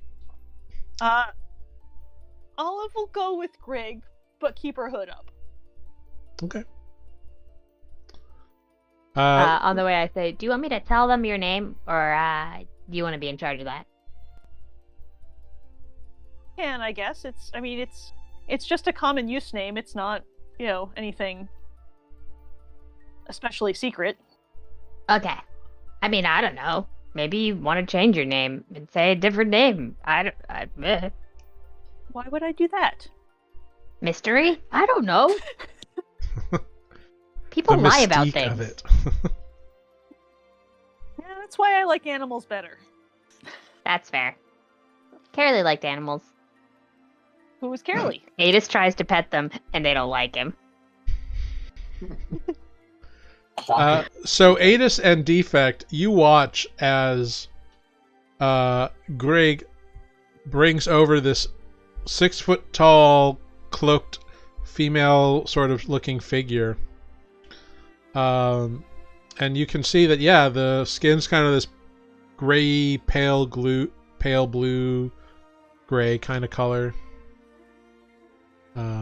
Yeah. And Grrrig walks them or her right over to you. It's Olive. Hi, Olive. Olive might not want to talk to you, but Olive is okay.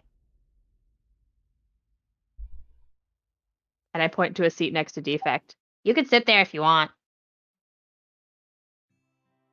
We sit at the end of the table a little bit away. You do so. Want to go shopping? I do have to go shopping. I have a lot of shit I'm carrying and I want to get rid of it. For a few days if you guys need to know where to buy stuff, but I mean, I just have a dragon hide that I need to turn into some stuff. There's some leather workers down on Leatherworking Street. Yeah, it's common knowledge that there's a couple of armorers down in Forged Town. So, yeah. Forged Town, that's the I want a pearl. I mean, I haven't really been shopping for jewelry. No, not like jewelry, but like a pearl for like casting. Well, you can try that adventurer's shop. I mean, if anyone knows about it, he would. That's true. I could go talk to that guy. Should we do some shopping and then I could pick up some wood and then we can handle Kaerlie's bonfire afterwards? That sounds good. Do you want to go for a walk, Olive? I mean, I suppose I don't know that, being seen with me is going to get you the best deals on your shopping. Nobody gives me deals. That's why Defect's there. As I you see. Can see. We're not the most charismatic group. Although maybe Spoot's a little charismatic. He's nicer than most of us. He tries. Spoot just waves his webbed hand. Well, y'all certainly are a band of misfits. You can say I mean, you don't have to. If you're wanting to spend your day doing something else. You were sitting there. I don't know. I mean, I've mostly just been in town looking for someone to care about the bandits that are, north of here, but no one here seems to be overly worried about it. I love killing bandits. Ives got it in chat, says, sounds like you guys need a bard. Yeah. No, it's better this way. It's better this way. Olive is carrying some bagpipes on her back. I mean, wait, maybe Randy's a bard. Ugh. He's smarmy enough. He's too. No, that's too stereotypical. He's gonna be a wizard. Or a sword. There you go. Yeah. I mean, I like killing bandits because usually if you kill bandits, people then know who you are and they're like, oh, so and so, they killed the bandits. Grrrig and that party of misfits, they killed the bandits. They'll know what to do, and then they pay you. I'm not usually all that interested in people knowing who I am. I kind of keep to myself, but there is a bandit problem north of here, and they certainly ravaged my home, and I suspect they're doing some not so nice things to others. Well, I'm fine with settling our business here, and then we can leave and take care of said bandits. As long as it's not, I don't want any more desert. Is it in the desert? I hope it's not in the desert. No, it's up in the, what the heck is it called? The Brambled Plains, up near the lake, up near the Broken Lake. That doesn't sound like a desert. I'm down. I haven't been there before. Well, we can. The plains. That's right. Good. Shall we handle our shopping then, and then Kaerlie's funeral, and then we can head out? Sure.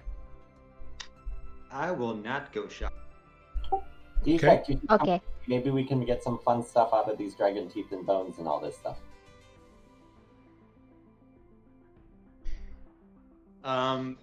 Defect will just open up his chest compartments and like take out all the dragon talons and the horn, and he'll give it to you, Aetis. Like, do with it as you wish.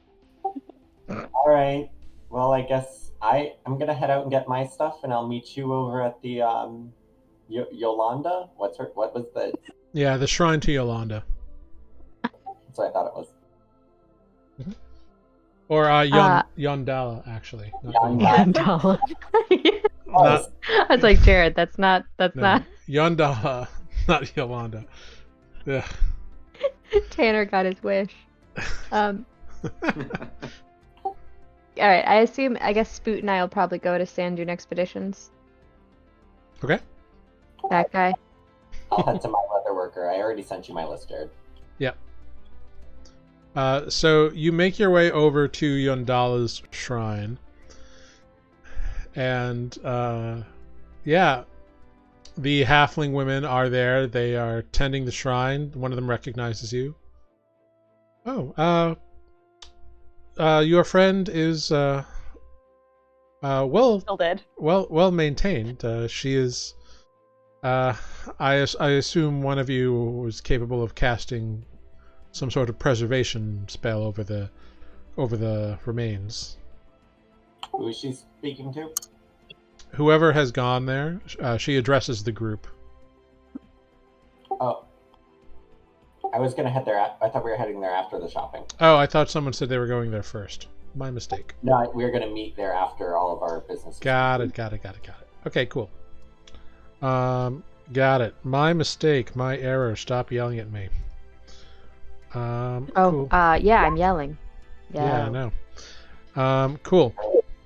So, Grrrig, you and Spoot head over to Sand Dune Expeditions. You get there, and you see up on the wall, you see like shovels and pickaxes, and you see boxes labeled like rations and tents, and like boxes of lanterns and stuff kind of hanging off pegs, and maps and whatever else. And you see a familiar dark-skinned half-elf with kind of gray, like scraggly kind of beard and like sun-bleached hair that's pulled back, kind of long on the forehead, pulled back into an intricate braid. Dark tan skin, little pince-nez kind of spectacles. And he looks up at you interested. Oh, you're back. Oh, it's nice to see you again. Grrrig, right? I believe? Yeah, that's me. Wonderful, wonderful. Yes. Did you find? I've heard rumor that you brought kobolds back from the ruins to work in the mines. Yeah. Wow. We killed their big boss. It was a blue dragon. Blue. Oh. Yeah, it was blue. And really? so then they just were scared of the dragon, and that's why they were like over there. And so then they wanted to come here and be with my Demise, and so they are. And yeah. Oh. Well.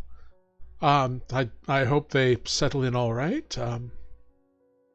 Haven't heard anything bad about your other kobold friend that you had last time. So I hope it's all well and good. But do you have a name? Like, if you're going to go around killing dragons, you need more than just a litany of Grrrig and Aetis and Spoot, of course, and the tall one, Demolish? Defect. Defect, yes, of course. Defect, and then Kaerlie was the young lady with you? Yeah, Kaerlie's Kaerlie. dead. The dragon. Oh, my condolences. I like, didn't know. We found it, and then it lightninged, and then she was really crispy. Oh, we tried to so fix it, but yeah. Oh, my deepest condolences. I'm so sorry. Yeah, I mean, it was really surprising and kind of sad, but also she died once already, so I kind of used up the sad. So I don't. Yeah, thanks. It's a good story, but a bad ending. Indeed. It is always sad when someone leaves our life forever, but hopefully if all goes well, we'll see them again, and whatever passes. Yeah, well, actually, Spoot did. That's why we're like, okay, letting go, and we're not gonna spend a whole bunch of gold and time, because Spoot talked to her. Oh, I didn't know you were so well connected. Well, that's fantastic. Well, not fantastic, but I suppose it must be a large relief to know that your friend is content with her fate. Yeah. Well, anyway, what can I do for you today? Well, I was wondering, do you have any pearls, or know where I could buy a pearl?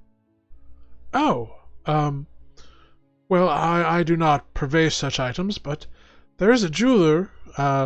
She mostly deals in the occasional rare metals and jewels that the mine produces, but I'm sure she has some imported goods that she could sell you. Okay, she's probably your best bet. Her name is Pennell Clummelbop. Cool. I'll go find her. She's a very nice gnome woman. Thanks. That's a good tip. Have you learned anything new about that egg? Well, really, it's only been about a month. My research has barely begun. Oh. Yes, these ancient artifacts, they take time to decipher safely. My research, and I've requested some interesting tomes, but it will take a while for them to arrive through various friends of mine in the Seekers, so, But my hope is that they will arrive soon and I can get some more information here. Can I visit it? The egg? Yeah. Well, it's in my workshop at the moment. If you want to check it out, just a moment. And he kind of disappears, and a few minutes later comes back with the worm's beacon, as he calls it. Ooh. I want to touch it and look at it. You know, see if it is secretly a puzzle. Taste it, smell make it. a investigation check. 17. 17. All right. Let's see. So with a 17,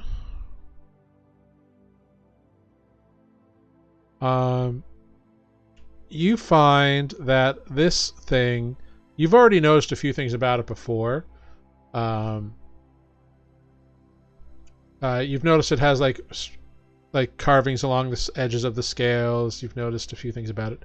You don't really learn anything new on your investigation check. You know it's got... You're pretty sure that those runes have something to do with whatever this thing is potentially capable of. Mm-hmm. Do any of the runes look like anything that we saw in those ruins? They do not, no. Okay. Cool. Yeah. I was just thinking, because we saw a lot of ruins, maybe that there was related, but I guess it's still here. It's still really cool. Yes, I am very interested to see what I can learn from it and hopefully research its abilities safely. Yeah. Cool. Well, I guess that's it. Oh, and this is Olive. Oh, hello, Miss Olive, Mrs. Olive, Madam Olive. I'm unfamiliar of your social status, but welcome to Sand Dune Expeditions. We can outfit you for any expedition like it's your last. No, wait, we were going to change that, weren't we? You gotta work on your name, too. Oh, by the way, I've been thinking, maybe Grrrig and the Misfits. Does that sound like a good name for, dragon killers? Well, sure, but if I was one of your friends, I might be a little questionable about the billing, but whatever you decide is what people will call you, so, you know. Yeah, I don't know. Okay. Well, if I can't provide you with anything else, then... No, I guess not. I mean, I don't think we're gonna go back in the desert, because Aetis ate it real bad in the desert, so... Oh, it's very dangerous out there. Yeah. I do hope... You know that it, stays really, the... wickedly, weirdly hot? I didn't. Oh, and there's blue spiders? Blue spiders? Yeah. Interesting. It's a weird desert. How small are they? Oh, twice me. Real big. Oh, I'm definitely not going to go into the arid waste anytime soon. I'm perfectly fine outfitting those who wish to venture there. I'm a little old for that sort of thing. I bet in your day you were something, though. I got around, you know. I had my rough and tumble days, I'm sure. Well, thanks. I'll go buy that pearl now. Spoot, do you want to go and talk? You two wanted to catch up about something. Sure, he and Spoot stays and has a chat with Polyphar. You head off and you easily find the jeweler's place, a little lapidary area. You see this little gnome as you enter. The shop is actually kind of not built for most tall person kind of proportions. It's like a regular sized door, but then it opens and the ceiling is right above the door frame. So it's very scrunchy. Olive definitely has to duck a little bit and kind of crouch in some places where there's stuff hanging from the ceiling. But in an open spot you can stand upright pretty easily. Yeah, Nice. Owen's just gonna grunt and maybe wait outside. Okay. So all of exits. But Grrrig, you have no problem. Inside there is a little gnome woman. Her hair's all done up in like this like curly Q like beehive do. And she's got big bright blue eyes. Oh, hello. Welcome. What can I do for you today? Are you looking for something to spice up your wardrobe? Or maybe you're looking for something to decorate your hair? Or something for that special someone? Or not, like a little tiara might be nice, or a crown, or a little silver headpiece. A crown? Well, I don't actually have a crown, but I have a little nice tiara. Interesting. I mean, I mostly came here for a pearl worth 100 gold pieces so that I could do some casting. But I would like to look around. Oh, sure. And she like quickly like shows you around the place. There's not like a huge inventory, but the pieces that are here do seem nice, and like they're inlaid with various things. Like there's a lot of bracelets and some rings of varying degrees of complexity. There's not a lot of stones. She conveys that she does use as much local material as she can, but she does have to import some things from time to time that can't be found in the mines, or she needs more of for certain projects. Mm-hmm. If you've ever been to one of those, like if you've ever been to Arizona and you've been to one of those like Native American jewelry stores where they use like a lot of turquoise and quartz and stuff like that in various forms of jewelry, it's a lot like that.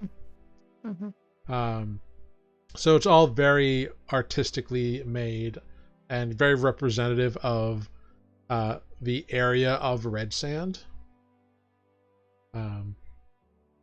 So yeah, there's all kinds of stuff. But no pearl. She doesn't have a pearl. Oh, she does have a pearl. Yeah. She's got a couple pearls that she could sell you. Okay.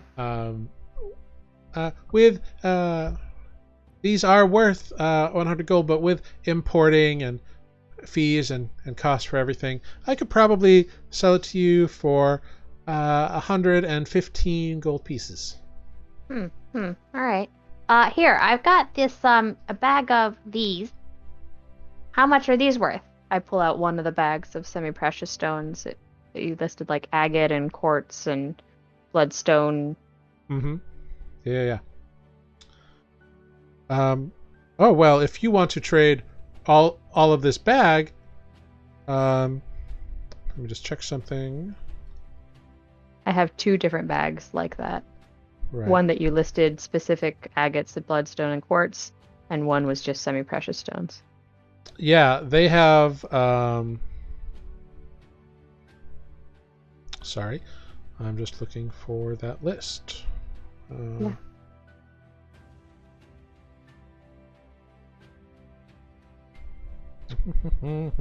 Looking up things is a lot of fun. Meanwhile, Defect is... Yeah, Defect. Yeah. What he didn't portray to anyone at breakfast was that he's actually upset. That the news of Kaerlie wanting to depart has given him a moment of existential crisis. No. What is the meaning of life? Okay. So he's going to be walking down the street. Is there a bookstore? Is this the kind of town that has a bookstore? Make an investigation check.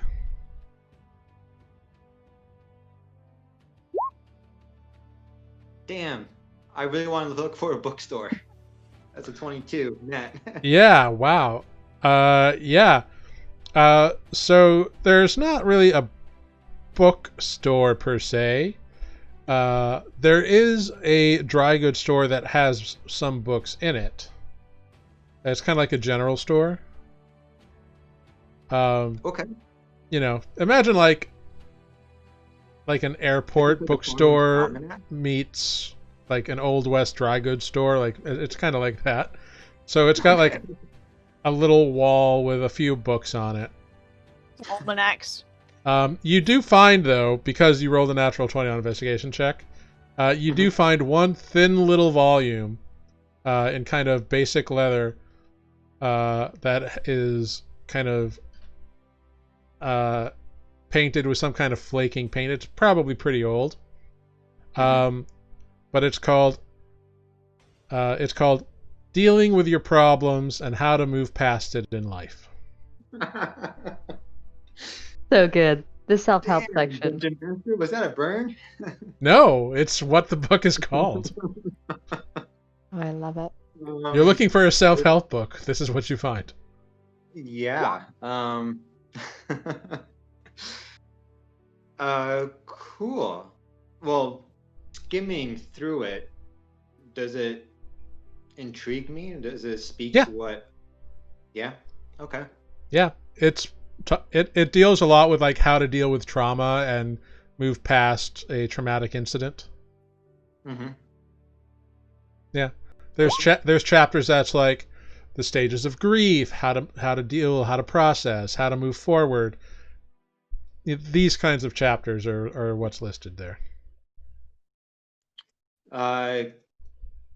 Randomly, are there any books of it talks about like theremins and all kinds of weird stuff, so yeah. And any books of poetry? Yeah, there's a couple books of poetry actually, yeah. I'll pick up one of those as well. All right, cool. Yeah, you can totally do that. Yeah, I'll pay whatever it is, and yeah, for the 2 books, let me get their gender correct.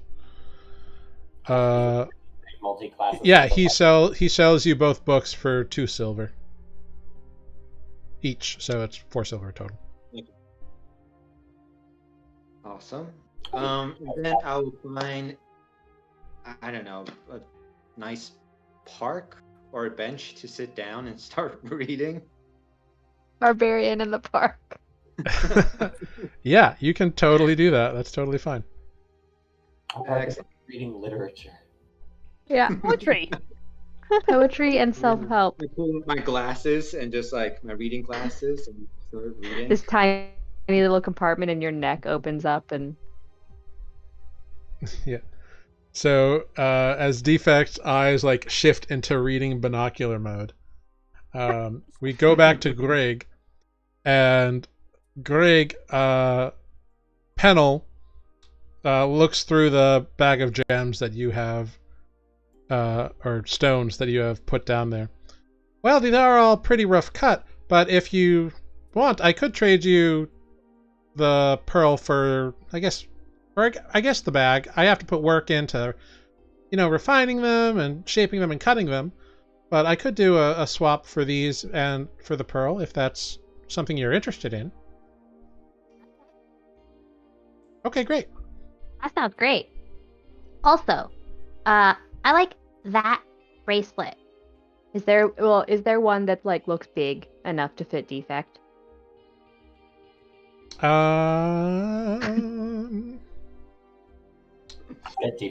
is one is the tiara big enough to fit Defect's arm? It is, but it is very thin, like extruded kind of silver wire. So I want a present for Defect. Whether he wears it or puts it in a pocket. Yeah. So there is one kind of. It's more of a leather cuff that has like stuff, so like a couple jewels and pieces of metal used to like sew into it, and it looks to be adjustable. All right. Yeah. Also, I like that one. How much is that? Indicating the cuff. Yeah. Oh, that's 25 gold pieces. Okay. Okay. I'll take it.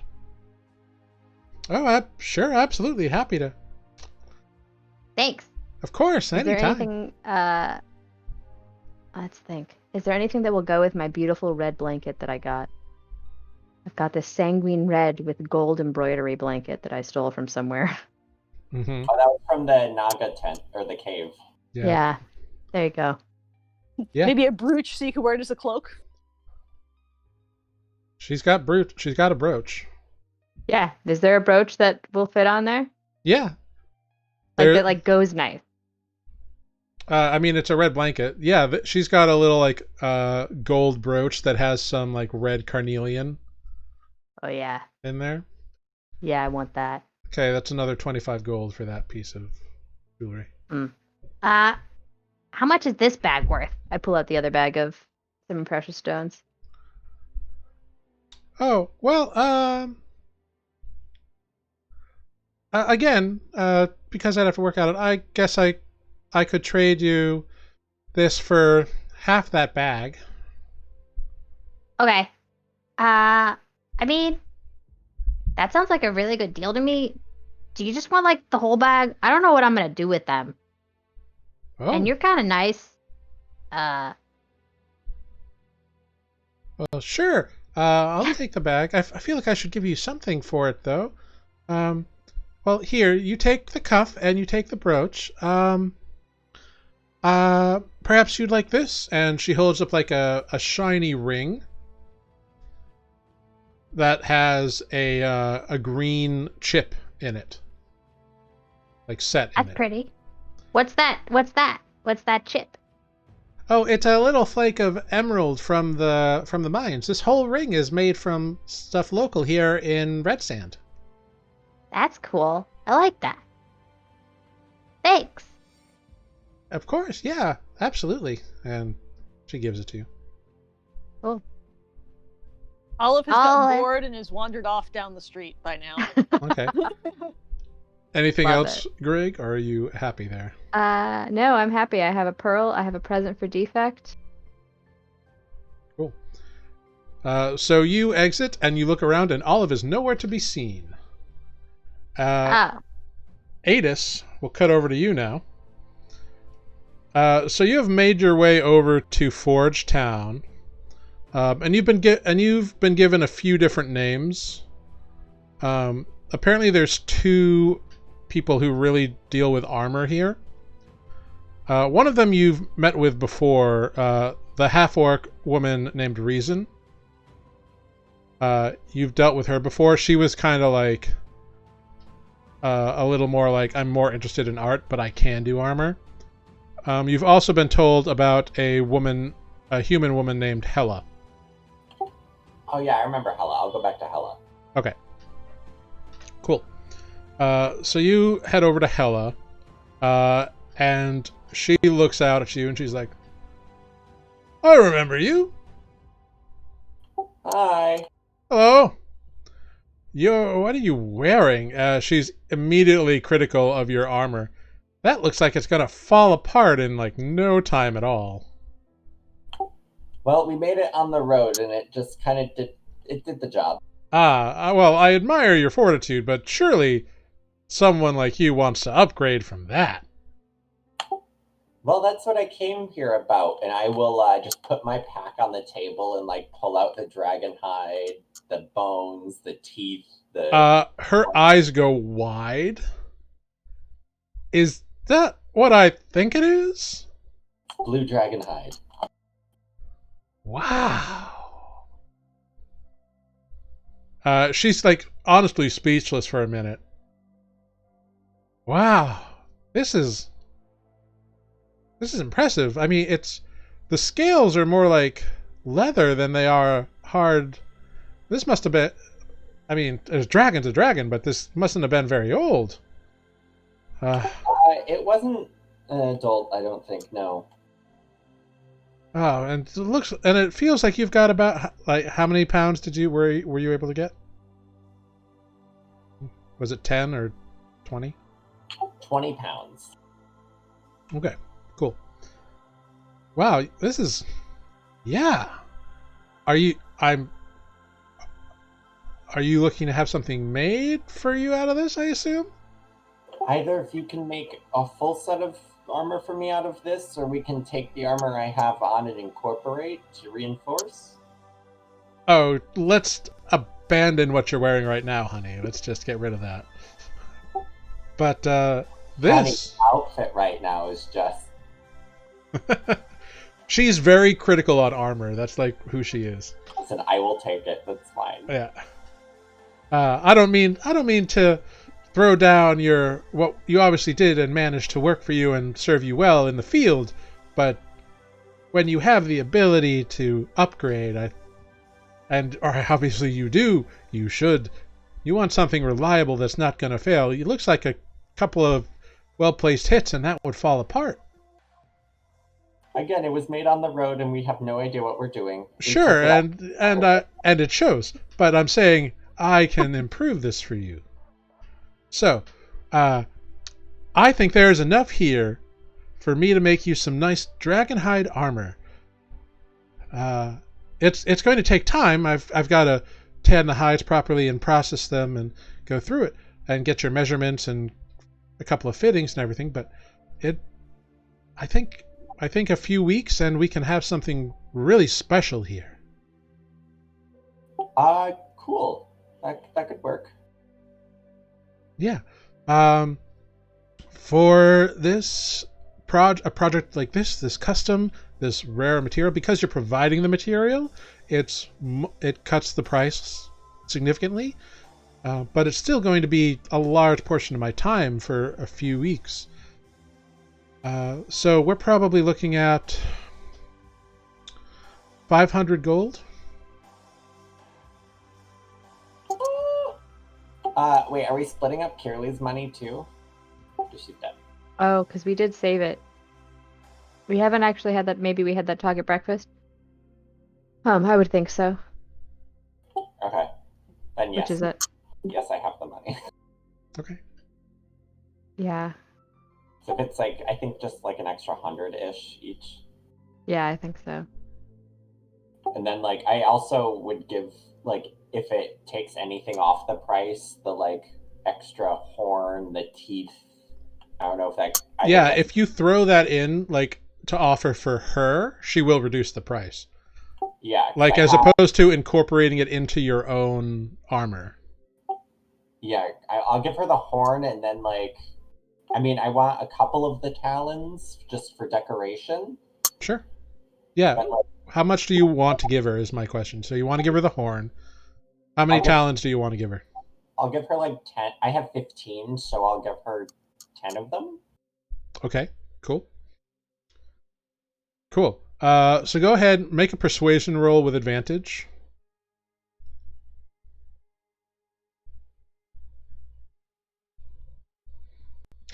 Oh, okay, with an 8. She's like, well, I will certainly take this in trade, but I don't do too much with it myself, so I'll have to do some investigating and do some time. But the materials are valuable, so I could probably knock off 75 gold. So 425? Yeah, 425, 10 talons, and this horn, and we can call it good. Yeah. Sounds good. Yeah, it'll probably take me about 3.5 weeks.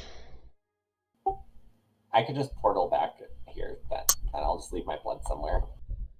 I mean, that is an option you have, yeah.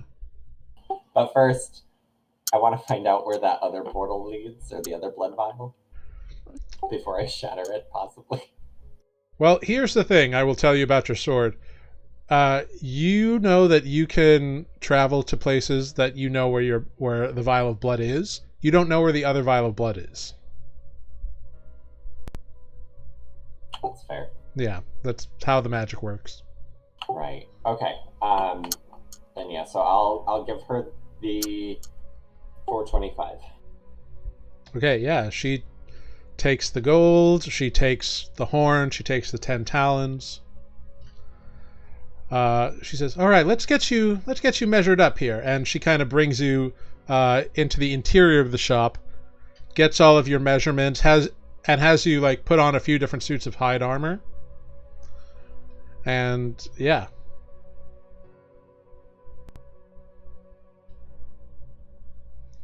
and it takes you a few hours through all this process. But when you do leave Hella's company, she is very excited and eagerly takes the hide inside and gets to work tanning it and getting it supple and enough to preserve it and also make it effective armor. And it's an extensive process. It's going to take 3.5, 4 weeks. All right. So then I'll just stop by like the woodworker shop and just pick up wood for the funeral pyre, and then head over. Cool. So you go to a local carver, and they kind of redirect you to a place that just sells lumber, because it sounds like you want like firewood, which you can procure. You explain the situation. They sympathize with you, and for 2 gold, you get enough to create a pyre for Kaerlie. All right, and then I'll try to find a nice pot for ashes. All right. Go ahead and make an investigation check for the pot. Of course, this is what I natural 20. All right, natural 20. Yeah, you find stores and pot makers. You find kind of nearby, actually, the shrine to Yondala. You find a little hut that's got a little sign right outside that says Mary's Pottery. All right, I'll just stop in and see Mary and get a urn.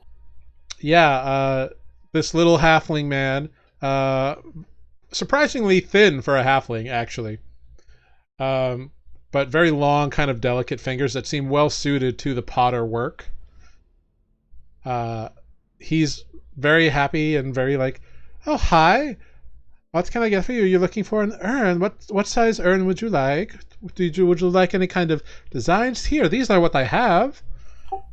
We need one for a companion's ashes.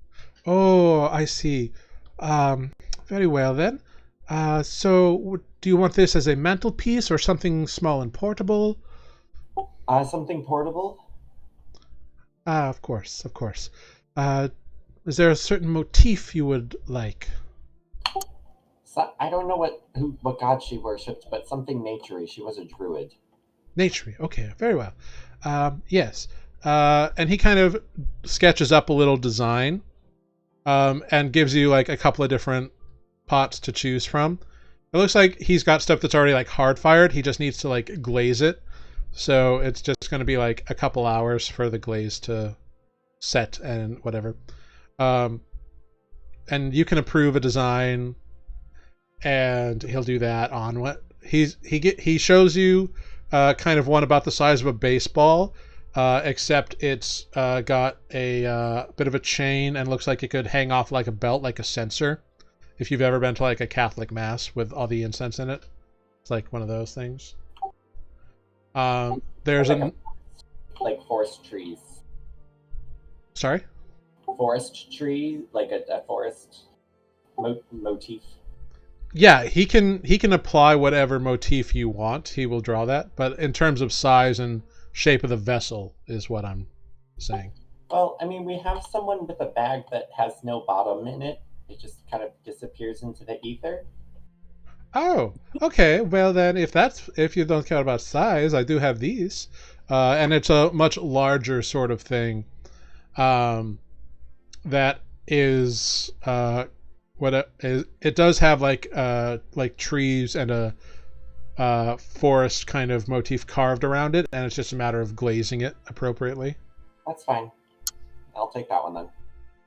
Very well. That one for the glaze and the customization, everything. I'd say this can run you about 13 silver. Oh, okay, that's fine. I'll give him 15 silver. Oh, I'll have it done up right nice for you in just a few hours. Thank you so much. We're just gonna be over at the shrine of Yolandi. Ah, the shrine of Yondala. Very good. I'll get it right Yondala. one of these days. No, Yes. no, you won't. Yondala. Sure. Very well. Trying your mama.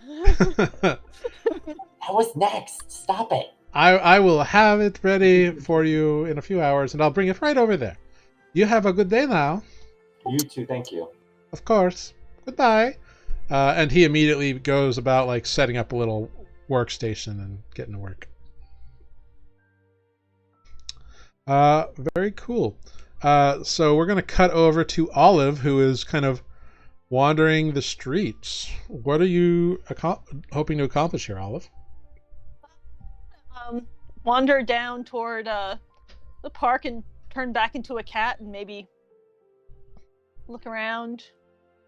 Maybe see what people are doing. Just Cool. more of the... Go ahead, make an investigation check. It's my first check as Olive. As Olive. Yeah. Roll the dice. If I can remember how to do that. Come on.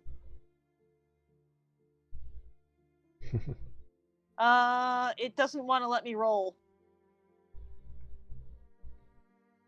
Doesn't want to do the thing. Weird. Okay. Go ahead and you can just roll a d20 in Roll20 and add your investigation modifier. Which is a 0, so that's what it is. So straight 11. Okay, cool.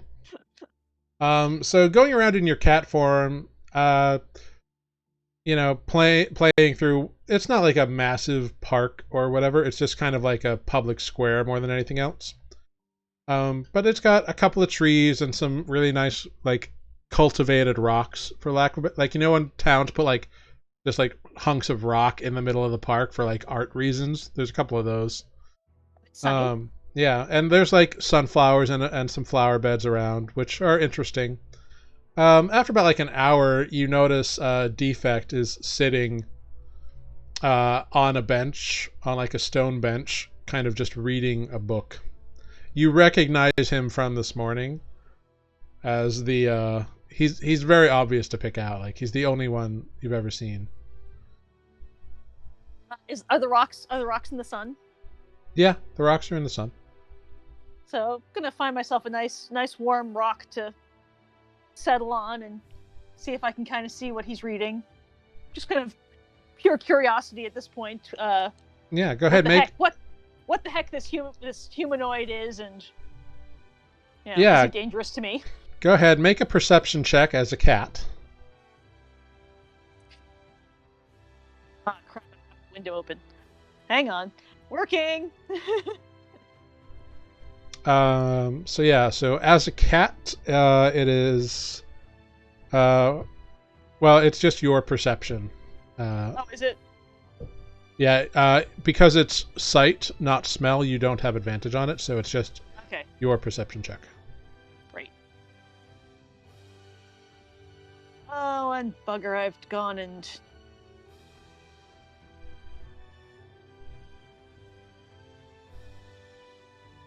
Working! Totally failed to have the bestiary ready and totally not ready for any of this. It's okay, it just uses your perception skill, so... Yeah, perception is a +4 to the thing I hadn't actually rolled. Cool. Well, apparently I need the +4 because... Yeah, with a natural one, you just see he's reading a book. It's probably in a language I don't speak. He's got big hands, and his hands are like covering all the cover, so... Next time you need to pray to Yashtoli. Yeah, I'm just going to settle down in my nice warm rock. Now you're doing it on purpose. I am. Yeah, it's cozy. Defect. After you've been reading for about 2 hours, you hear a weird noise of like that. A noise that is familiar to you, of like mass reshifting itself, and you look over and you see that the cat who was sitting on the rock has apparently turned back into Olive, much like Kaerlie used to do. Fell asleep. Yeah. I love it. But, I'm sorry, but is she staring at me? Is she? No, she appears to have like just Stop. run out. She looks down at herself and she looks up at you, and you just see her as Olive, not a cat anymore. Okay, but I saw the transformation. Yeah. Yeah. I know Aetis saw the cat earlier. Had I noticed the cat before? Like, do I recognize, wait, this is the same cat? I would have mentioned in the evening that the cat was outside my window again.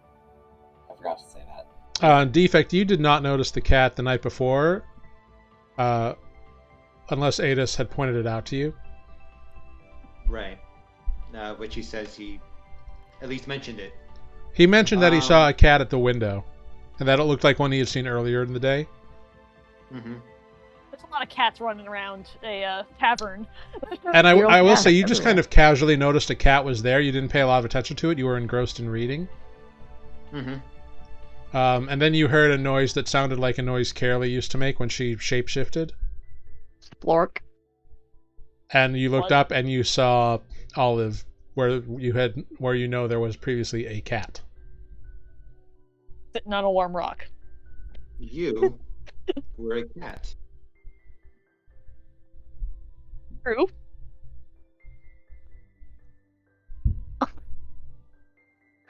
He's Scared him away. baffled. He shuts down for a minute. He does a quick restart to check his databanks. Everything just froze at once. You were a cat. Yeah. Are you spying on us? No. Well, then why were you here? Spying on me? Just sitting in the park. Go back into the cat and run away. Okay. Olive reverts to cat form and scampers off. I yell out after her. I am on to you. You are not Kaerlie. Oh. Okay. Defect. All right. So you all finish up your various errands and regather at the Temple of Yondala, or the Shrine to Yondala.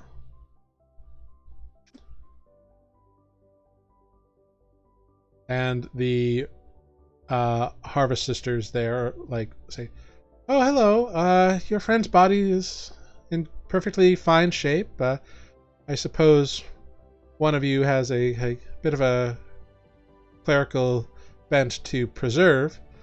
Have you made any decisions on what you would like done with the remains?" I'm gonna actually, if I may, if I can look to Spoot. Are you sure we can't bring her back? Is that not what she wants? She said she was fine where she was. I mean, part of bringing people back is they have to be willing, and I don't know if she'd be willing.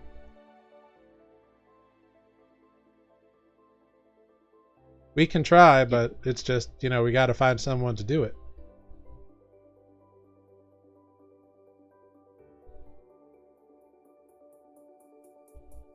Right. Defect is just quiet about it from his response.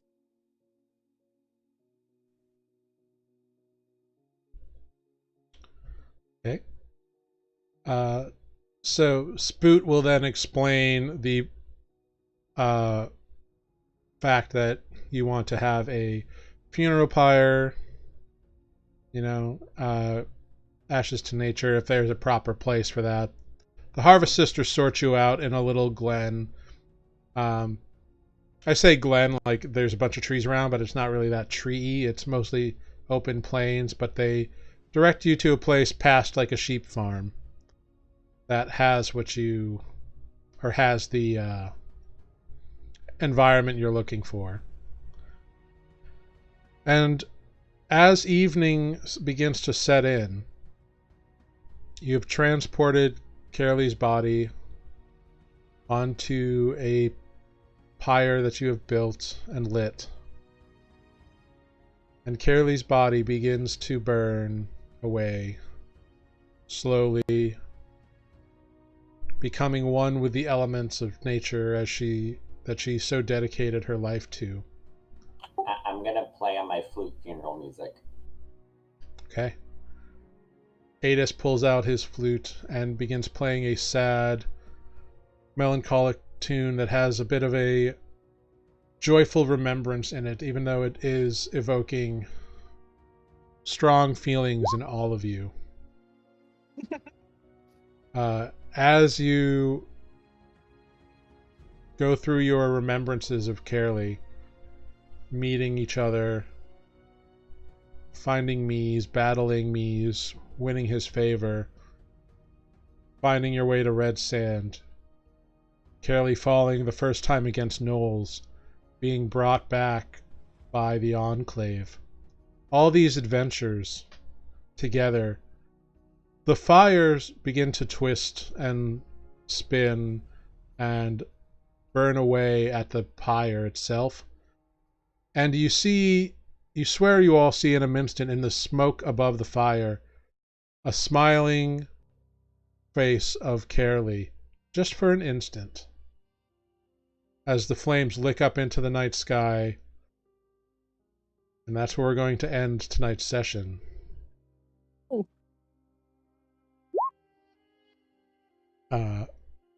So, at this very nice funeral service for Kaerlie, that's where we will pick up in a few weeks in the new year.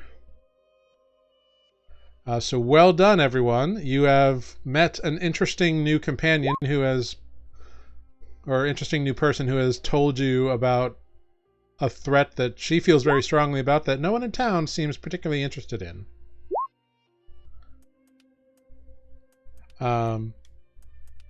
So yeah, well done. Let's go around and do a few goodbyes. Starting with our good friend Defect.